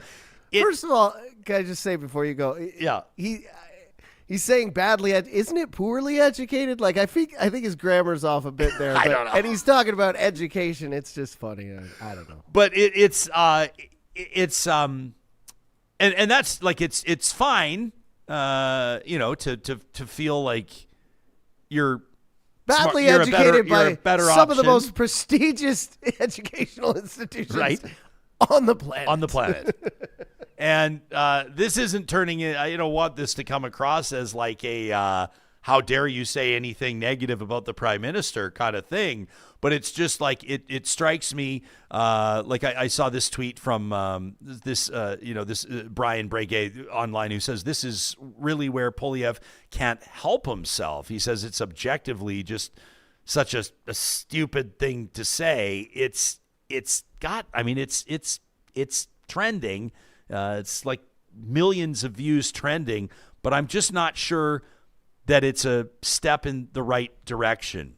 Sean Kennedy pointing out, says Carney's got a Harvard undergrad in economics, an Oxford master's, and a doctorate, a PhD in economics. He's a Rhodes Scholar. He's led 2 central banks. He's steered economies through crises. Pierre Poilievre has mastered sound bites and blames others for crises. One fixes problems, the other complains about them. I just felt like it was you were seeing, and we've talked about this with a number of guests in recent memory, and that is that the strategy around Pierre Poilievre's next, let's say, 6 months or next 12 months, it doesn't necessarily appear to be consistent week to week. Right? There's kind of, and I'm not saying you need to soften Pierre Poilievre, but to make him more likable. He makes himself more accessible. He's doing more podcasts. He's doing more independent media. Mm-hmm. He comes across his assignment to come across as prime ministerial. And then you see a comment like this where it's just patently ridiculous. Yeah. It's almost just insulting the intelligence of average everyday Canadians, and it takes away, I think, and I'm doing my best to sort of like offer professional analysis here, or analysis with some professionalism, to say that it makes it harder to take Pierre Poilievre seriously when he says things like this. I like him when he's not throwing the bombs, and I don't think he has to attack Carney to look better. And we saw that in Tumbler Ridge. We saw that when he was on Joe Rogan, shooting down Rogan's conspiracy claims. It makes him look better. It makes him look more intelligent. It makes him look more humble. All these things that, like, I mean, I don't know what his PR team's doing, because the clear problem with Poilievre is he's a bit egotistical. He's got a bit of a chip on his shoulder. And if he could just get it off, I think it would do wonders for him. I think everyone knows that. But it's hard to get it off, and it creeps back up, and it's like he's got the devil and angel on his shoulder. I know we're about to talk about Jesus and Trump here, so I'm trying to segue, but you know what I mean? It's like there's an angel on his shoulder being like, just be humble, just stick to the facts, and then the devil on the shoulder is like, say Carney's an uneducated, you know what I mean? Yeah. And we all clearly know that's, whether you agree with how successful his career was as a banker, working for these investment firms, working for in the UK, it doesn't matter. He went and did the school. He graduated from some of the most prestigious educational institutions in the world, things that a lot of people cannot do. And he was taught economics at every level. And so to say that he doesn't understand things, is he going to be successful? Like, let's wait and find out. But like, to say that he doesn't understand economics is quite badly educated. Pretty ridiculous. Husker Nation is in our live chat right now. What's up, Husker Nation? Says Jespo is now a Carney fanboy. He says, "Come on, Jespo." It's not like a fanboy to point out that, you know, calling sort of someone a graduate from like literally the world's most prestigious universities badly educated, or someone with like an incredible amount of international experience. Like, to be quite honest with you guys, and this is taking a little bit away from Mark Carney to put it this way, because there was obviously a lot of hard work and a lot of organizing, but somebody who kind of like cakewalked their way to the Prime Minister's office with zero political experience, to suggest that basically they're a buffoon, it hurts you more than it will hurt them, right? Like, I think Ambustion nails it with one sentence in our chat, says it just instantly turns anybody in the center away with comments like that, because you can't be taken seriously. Yeah. And Pierre Poilievre needs to be a serious option, a serious alternative.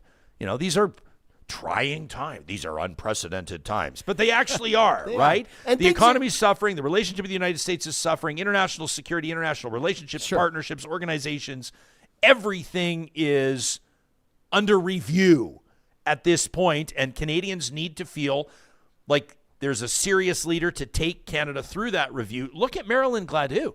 Like, what was the number one thing she said when she crossed the floor? And all of us were sitting there going, what the? And we're talking about it here on the show, and we played the clip from her, and what was the number one thing she said? She basically said, and I'm paraphrasing, it was a comment about leadership. Yeah. She was like, Canada needs strong leadership, and Mark Carney is the man for that right now. Maybe not the man forever. Maybe not Mr. Right, but Mr. Right now.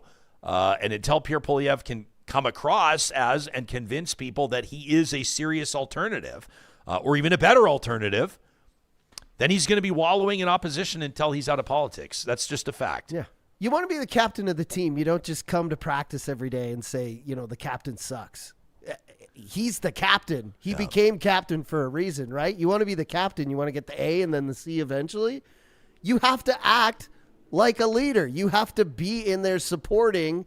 Like, when he went down to the States and said that on Rogan, that he was texting with the Prime Minister, letting him know about his agenda and what he was doing down there, working to make Canada better. I don't care if he accepts my policies, as long as the plans that we want in action are going into action and helping Canada. All those things, I was like, why haven't you been saying this for years now? Because you're right. Like, I know we think the election in the States, the last one with Trump was like a landslide or whatever. And here that, the Liberals, won, not handedly, but we see numbers every day. Canadians are pretty split. It's almost 50-50, right?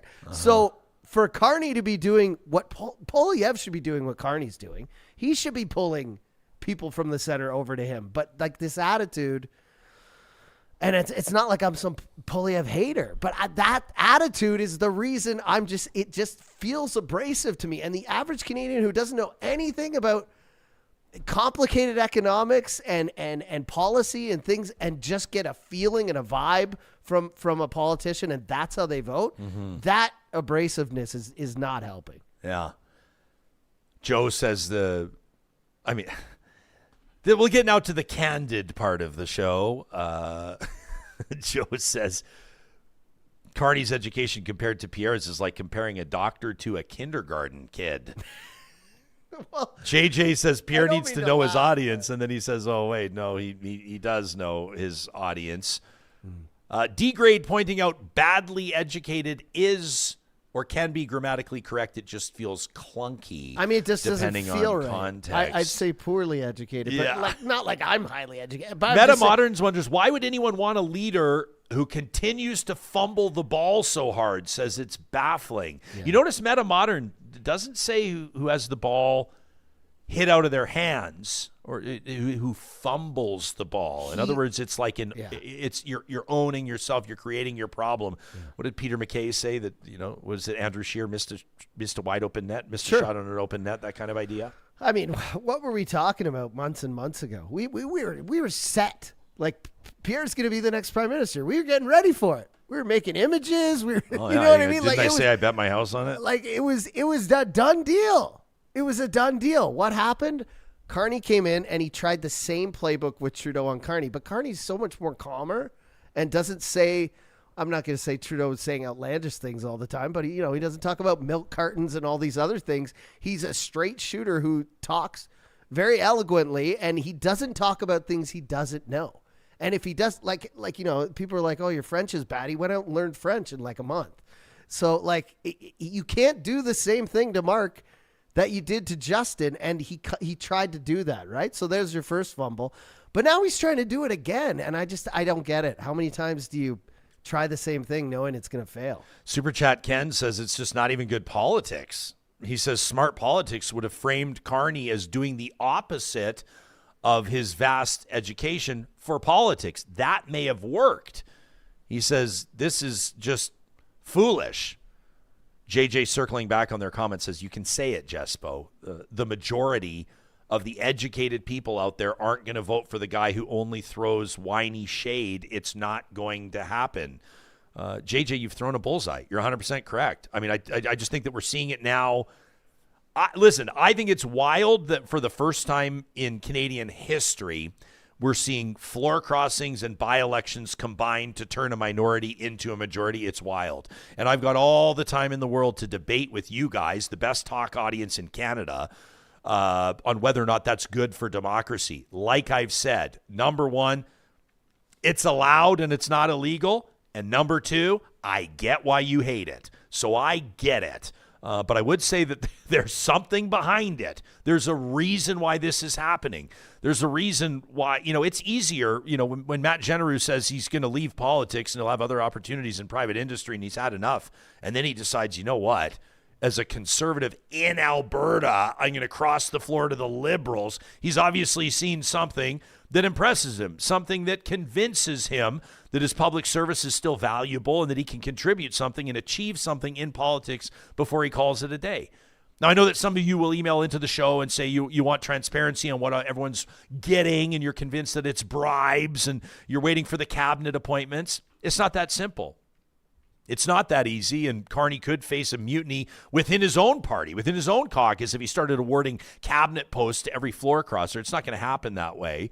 But I do just think that, and this is like conservatives should be most concerned about this more than anybody. This isn't simping for carrying water for a sycophant for Mark Carney to suggest that Pierre Poilievre needs to figure out a more effective way to oppose Mark Carney a way that instills confidence in Canadians that he's a serious option, a serious alternative. And if he can't, it's going to be a long 3 years for Conservatives. And the next election, I'm not sure that it would turn out any differently if it's still the same playbook. Like, even take a look at listen, it's easier said than done to have masterful political communications. But we're talking about a party, the Conservative Party of Canada, that has very deep pockets, a huge donor base, and many skilled people around it.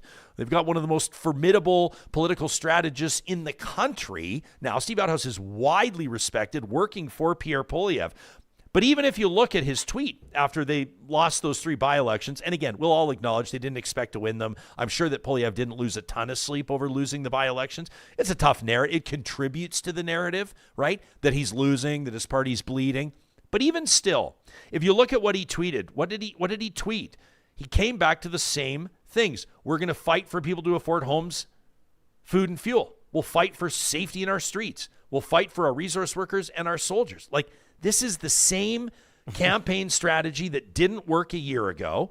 Not to suggest affordability's not an issue, not to suggest that many Canadians don't feel safe in their streets, but you can't just keep saying the same things and hope that when they didn't work the first 50 times that they're going to work on. I was about to say the 51st. That was not a subtle shot at Canada and the U.S. Oh my God. You can't say the same thing 100 times and expect it to work on the 101st. Also, like with the backroom deals thing, like, sure, maybe you can say that when the first person crosses the floor, the second MP, the third. There's no way the Liberals are going to make 8 blatant backdoor deals, and then, when they get a majority, you're going to see all these people, living in bigger homes or working on files that are clearly being pushed across their desk. I mean, it'd be so out in the open that you're right. There would be a mutiny. And he's still screaming about the backdoor deals.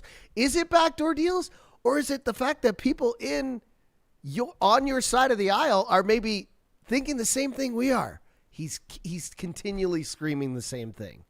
I want to have a career as a politician. And you know what? I don't agree with everything the Prime Minister's saying right now, but I think he's on the right track. And this is a pivotal moment in Canadian history where we're at odds with the U.S., Donald Trump, the war in Iran, Ukraine, everything that's going on.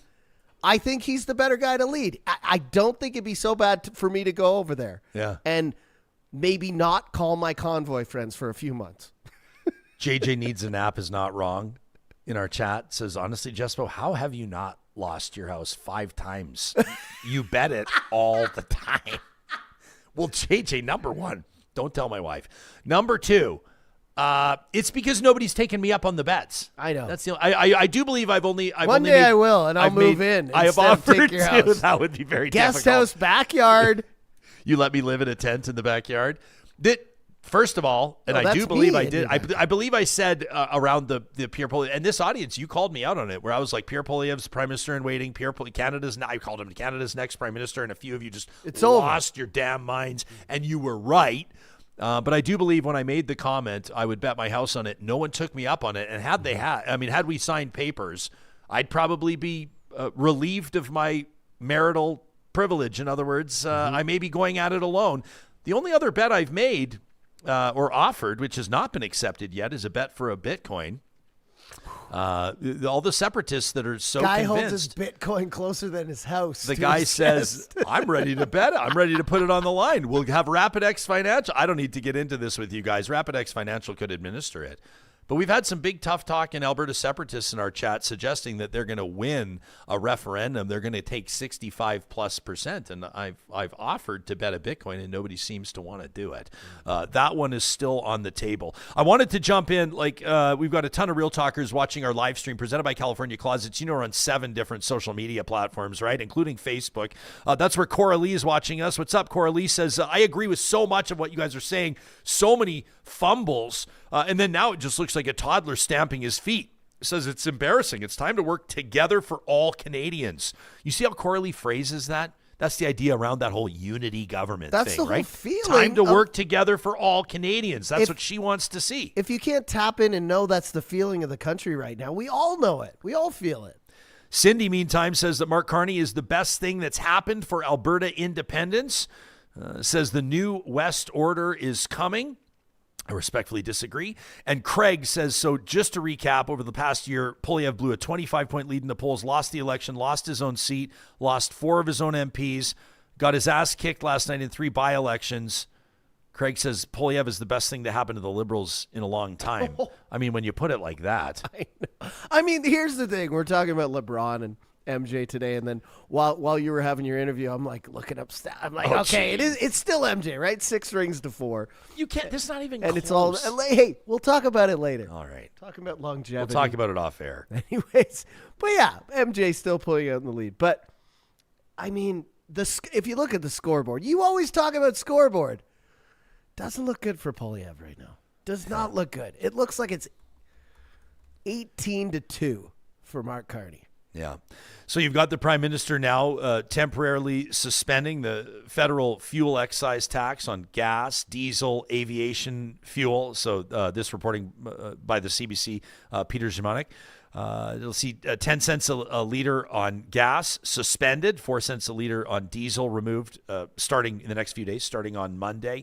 This is something Conservatives have called for quite some time. And obviously this isn't an immediate example. Like, 45 minutes ago, we're talking to Tyler and Shannon and Ken about how governance changes, or how the way that the government can operate changes with a majority. And now that you know that Carney's got a majority in the House of Commons announcing that he's temporarily removing the federal excise tax on gas and diesel all the way through till Labor Day, which will help people out through the summer vacation. It should, you hope. I don't know about you, if you've seen any, like on anything that you've had ordered to your house, anything you've had shipped here to the studio. There's been, fuel surcharges that have been tacked on a bunch. I got something from the UK. A lot of airline travelers have been paying extra. I had to pay $26.10 just to accept it. Yeah. So this is representing about a $2.5 billion commitment on behalf of the federal government. The Prime Minister saying, as we're doing this, as we're streaming this episode, quote, we all know that because of the war with Iran, fuel prices have increased sharply around the world, including in Canada. The move will act as a bridge to help Canadians get over short-term pressures. Interesting that the Alberta government's not doing the same thing. I know that there have been calls for the Alberta government to provide some tax relief as well for Alberta's citizens. In our home province, obviously not the case yet. But that's an interesting development the morning after the by-election. Yeah, and Conservatives called for this, right? I actually made a joke yesterday. I'm like, does Carney just wake up every day and he doesn't have – I mean, I'm not saying his job isn't hard. It is. But in terms of policy, he's like, well, what do the Conservatives want? Yeah, let's just do that. And, I mean, what's the problem with that? I mean, if the policy is good, if the idea is good, and, I mean, this is another reason why you can get a Conservative to come over to your party. If you're accepting the policies that Canadians want and that, maybe Conservatives have been pushing for, make everyone happy. I mean, that's what he's doing. Kevin in our live chat powered by Park Power says, so are we going to talk about the points that were presented by Poilievre, or are we only focusing on the tone? And I think that Kevin makes a fair point, except to say that, like, a lot of times if your tone and your take is so obtuse out of the gates, nobody sticks around for what you say after, I mean, not everything needs to be a sports metaphor, but, if you're going to, criticize, I don't know, Connor McDavid or whatever, you better be fast. Well, you're not going to say Connor. Yeah, the funny thing about Connor McDavid is actually he doesn't know how to skate and his skills are questionable. It's crazy. And then you've lost everybody, and then nobody's sticking around to listen to the points. What are the points? You've lost them. I mean, you see these. But I understand, Kevin, your point. I understand what Kevin's getting at. You see these people online too. We're going back to sports again, but who are like, Connor McDavid's not the best hockey player in the world. He's not this. He's not that. He's not this. It's all fun and games until he's on your team, and then he's the best ever, right? And that's kind of what's happening right now. I mean, you cannot be a politician right now and not look at Mark Carney and be like, this guy has game. We all doubted him, and look what's happened. Historic amount of floor crossings. I mean, how he's got game, Ryan. He's got game. I get that for a lot of people, it's driving them nuts. He is living rent-free in their head. I get it. Every day. But, that's the own. This is what all politicians, conservatives and liberals, Democrats and Republicans, that's what modern-day politics is about. It's about living rent-free in someone else's head, and the PM's doing it, whether you like him or not. Yeah. Joe Blorick says conservatives won't care that they got what they wanted here with the carbon tax gone and the gas tax suspended. They get what they want, and they still bitch. Joe, that's because, like, they're not getting credit for it. So I understand why they'd be choked. Yeah. Like, I understand all of this. Somebody steals your, like, content or, like, whatever, I'd be choked, too. And then everyone's like, great job, Carney. Way to make life more affordable. And Poilievre's just, like, steam coming out of his ear. I get it. I guess that's just why you got to win the election, right? Because then you get to have all the credit. Metamodern says, I'm still waiting on that tax break that Danielle Smith promised in the provincial election. You're not wrong. Others of you are cynical that you'll actually see a difference in the price that you're paying at the pumps. And I don't blame you for that either. I can't believe how expensive diesel is right now. It's going to the pump. I've given up all hope. I don't even look. I fill it to the same dollar amount I always would, and it's just the tank's a little lower. Mm-hmm. That's all it is. And Buston says, but he's not, like, Carney's not trolling conservatives. The whole idea, like, Poilievre tries to live rent-free. Carney's just doing his thing. A lot of you are saying, you're circling back and you're saying, well, let's get to the points. Like, what are the points? What are the points he made? Okay, let's revisit the quote then. Let's set aside, sort of like, we'll set aside, try to ignore the preamble. I'm not trying to pick a fight with Chris Sims at the Canadian Taxpayers Federation either, but have you ever heard an interview as friendly as this? It was, anyway, I don't know. Let's get to it. She's softballing them. So here, yeah, but that's fine. I mean, I guess I've done the odd softball, but I love softball. Softballing. Like, can you imagine if I interviewed softballers, Carney or Trudeau, like this? Anyway, I digress. Let's ignore the beginning bit and really focus on the end, to focus on the points that he makes. So here's Pierre Poilievre with Chris Sims. I did not have this in my bingo card, that the central banker and the dude with a PhD in economics was going to be worse with money than the drama teacher. Did not have that in my bingo card.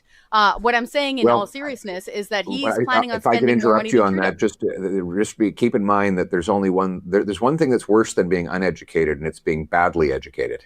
And Mr. Carney is very badly educated on economics. And that is why he has been wrong on every single economic issue of our time. Every one of them. Net zero, his net zero alliance, which was meant to defund our energy sector, that alliance has gone bankrupt. His money printing, his support of carbon taxes, his opposition to the pipeline to the Pacific. By the way, he's had to publicly reverse himself on all these things. So it's not just that I'm saying he was wrong. He's admitting that he was wrong. So it's hard to understand how a guy who claims to be so smart can be so wrong for so long. Okay, so there it is. So wrong on every issue of our time. Talks about now.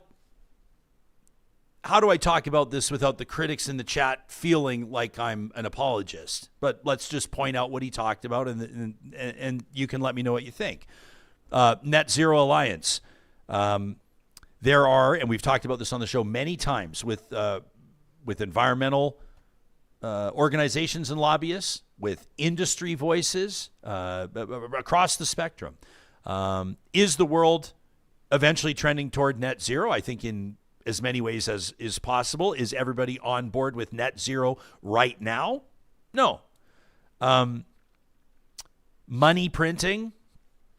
I don't know what that's a reference to. I think it was more, if you were going to be more critical, probably of if that's, you're talking more like sort of COVID era policies, that would be more of a Justin Trudeau thing. But also you look at economies around the world, like if we're going to be like reasonable and fair on analyzing how economies performed or the debt that governments incurred through COVID, then obviously that's a massive conversation that extends far beyond Canada. But the money printing, I'm not so sure. The carbon tax, you talk to experts still, and, you'll find not necessarily consensus. I appreciated Dr. Andrew Leach, joining us within the last 2 to 3 weeks, joined us on the show talking about this and sort of the impact of climate policy and how carbon tax fits into that, and how we separate a consumer carbon tax versus industrial or like a large emitter carbon tax and whether or not that's the right way to do it, or whether or not that's the only way to do it, or whether or not that's a flawed way to do it.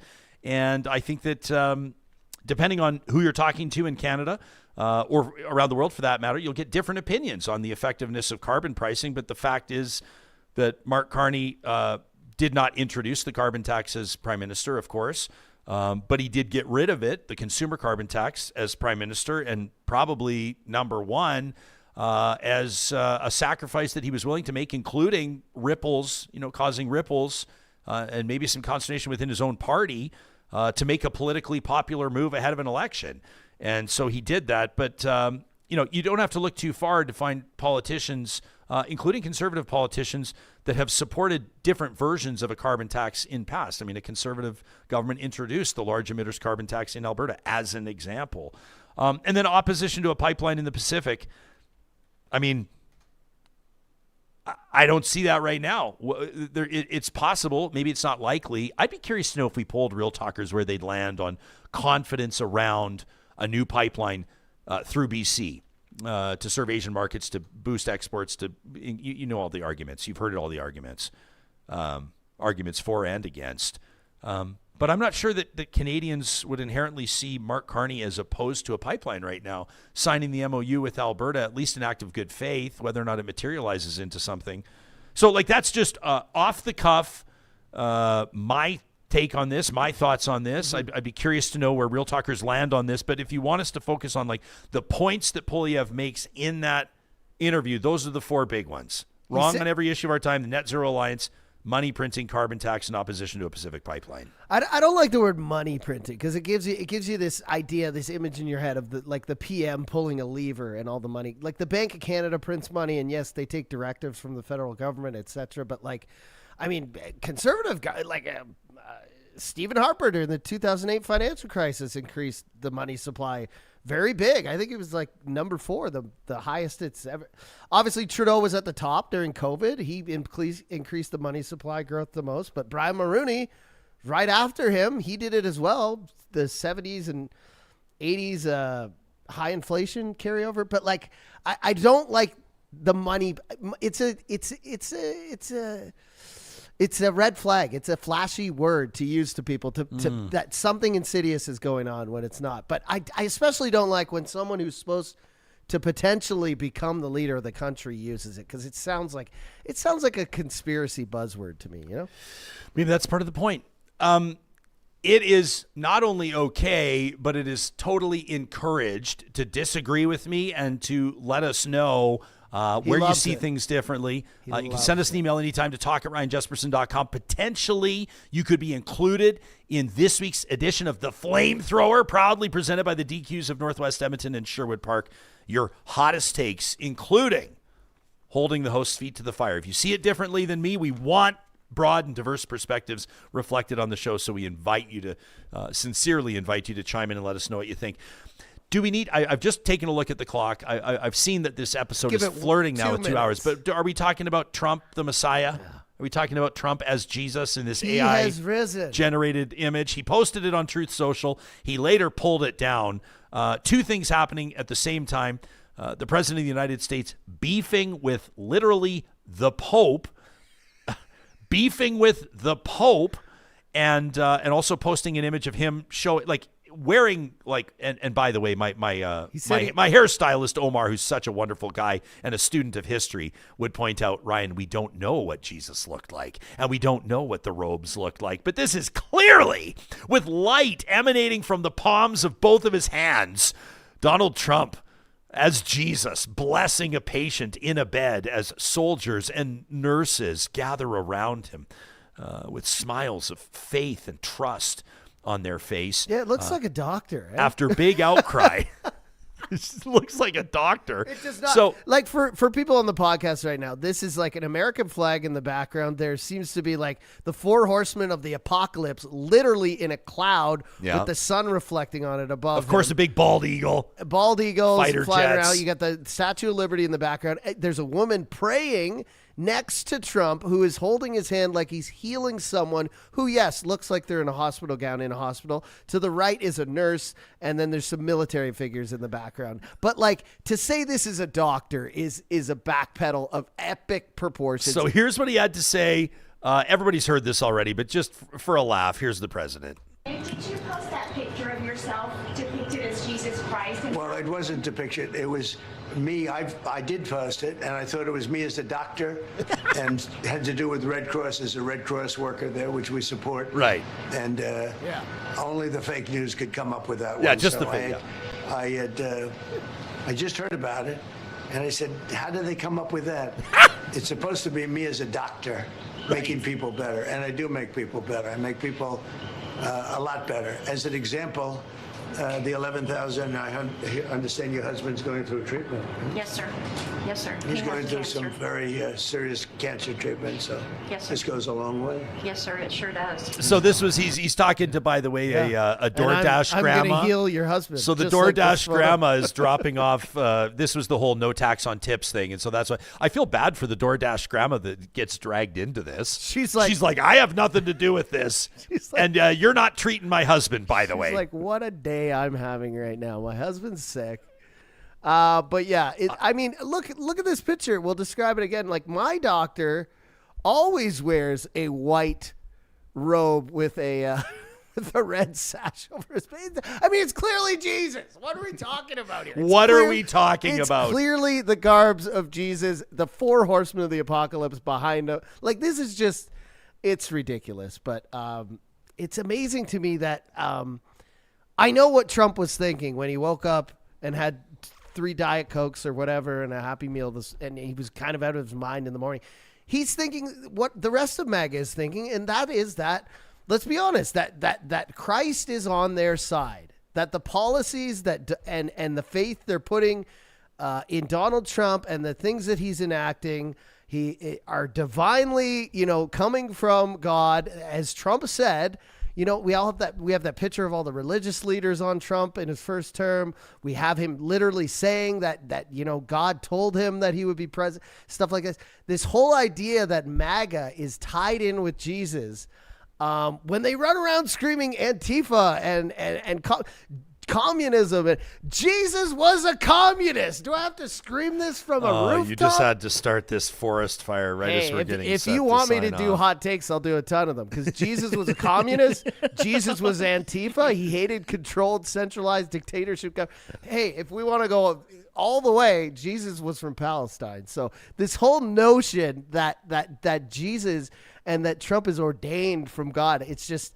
And he leaned into it, and he took the post down after, and that's what happened. Yeah, I'm going to push back just for fun on the Jesus was a communist thing, because I think that Jesus, this is our theology hour here on Real Talk, but he encouraged radical, voluntary generosity. He not told everyone to state-imposed. give away everything they own, basically. Yeah, voluntary. And voluntary. to help the poor and to spread the wealth and to break bread and share it with everyone. I don't know. I could go through the Bible and pick out all the communist verses. Maybe we should bring some theologians on and we can try to pin down Jesus's politics. That was the thing, though. Jesus really didn't have a big appetite for politics. But the whole idea of give Caesar what is his, and he didn't advocate for avoiding your taxes. So anyway, you cannot contact the CRA and say Jesus. I think this has told me not to pay you. This has got to be where Real Talk Sunday School ends.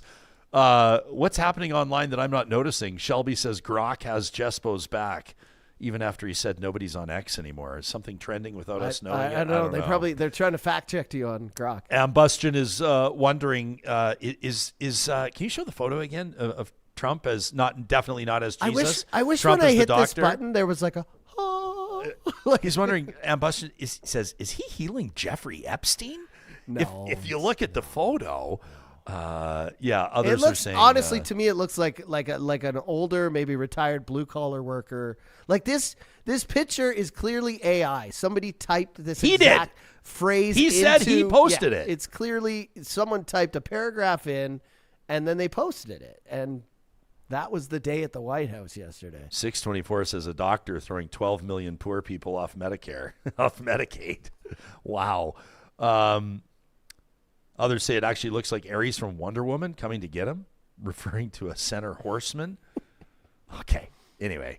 Yeah, and then the whole thing about fighting with the Pope, like, and you've got the first American Pope, Leo, in history, in the history of the Catholic Church. Yeah. You got the first American Pope. And that's the one you pick a beef with. And he's saying, for what it's worth, Leo's on the a flight, what was it, within the last day or so, and he's granting an interview, and he basically says, again, paraphrased, he basically says, like, you know, his job is to call for peace. He says, like, innocent people are being killed around the world. And the one thing he said that really stuck with me, he says there's a better way to do this. I mean, that is the job. That is one of the jobs of the most powerful and influential person in one of the world's biggest religions, and arguably for any spiritual or religious leader on planet Earth, is to call for peace. Yeah, to call for harmony. And I'm not out here pursue the goal. Hating on religion. I would love if a president acted like Jesus. I would adore water into wine. A U.S. Yeah. Oh yeah, first of all, but I would adore a U.S. president who came out and embraced people from the other party, didn't turn the other cheek, like that accepted people for their flaws, that forgave people. But it's the exact opposite of this administration. That's why it's comedy every time this stuff happens. And when I see it, I'm like, who is, I mean, he's got an incredible team over there, but who is, because I know there is a woman, we've seen her in the documentary leading up to this last election. You can see it on YouTube.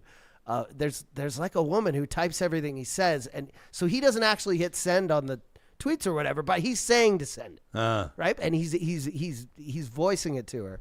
But who is the person who creates these AI images and just goes, "Are we good on this one?" And then should we have the world's most powerful person release it? And Trump's like, you know what? That looks great. That looks exactly like me, and it's very physician-like. Peter says Jesus was a progressive socialist, providing miracles and health care for free.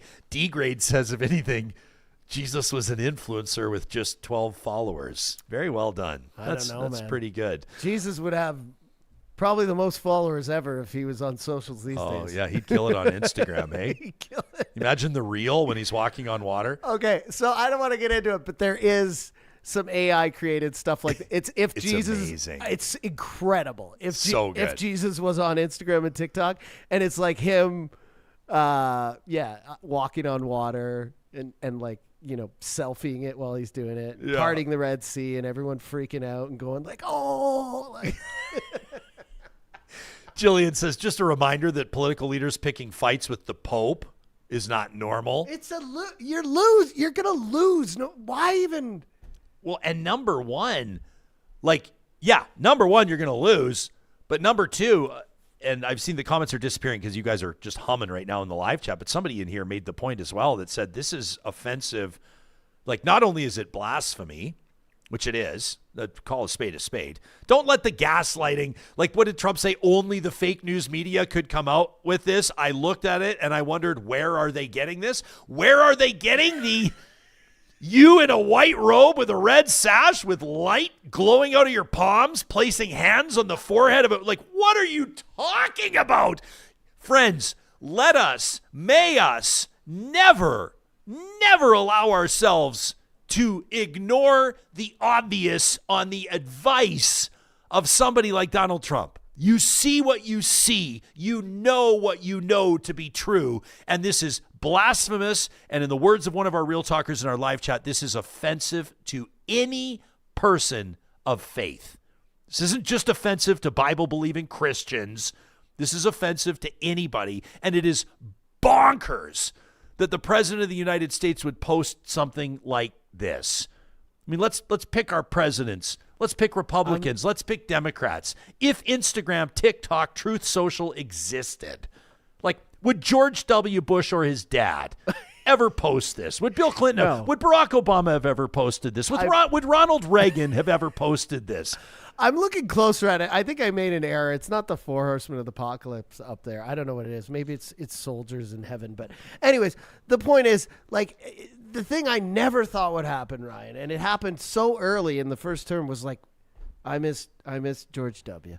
I was like, it's something I thought I'd never say, you know? Ben says if Christ came to earth today, he'd be crucified again. People haven't changed that much over the past 2,000 years. Especially today. Jesus was woke, that's for sure. Shelby says, I think Jesus would have been canceled just like he was. I love this from, is it Gage Gord? Says, Jesus was a great guy. That's such a great comment. Jesus was a great guy.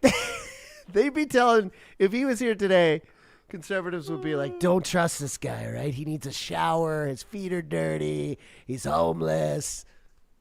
Alberta Girl says Trump is clearly not of sound mind. Tony says Republicans lost their shit over Obama's tan suit, and they're just shrugging this off. Like, how does the shoe polish taste, you bootlickers? That from Tony, who also calls for the 25th Amendment to be invoked, says full stop, get him out of office. And Lauren, trying to stir things up, wonders, are there 51 stars on that flag? Are we going to count? Oh, boy. If there is, Lauren, we'll lead with it tomorrow. Friends, as we wrap this episode, I did want to remind you that coming up this Thursday, this is the 16th of April, I'm going to be playing in the Hearts and Hands Poker Tournament in support of the Ben Stelter Foundation, and I would love for you to be there. Check out benstelterfoundation.com. Let's help kids diagnosed with cancer as we work to bring the Ben Stelter Center for Proton Therapy and Neuroscience to Edmonton. It's a $500 buy-in, $60,000 in cash and prizes. All goes Thursday, benstelterfoundation.com. One love.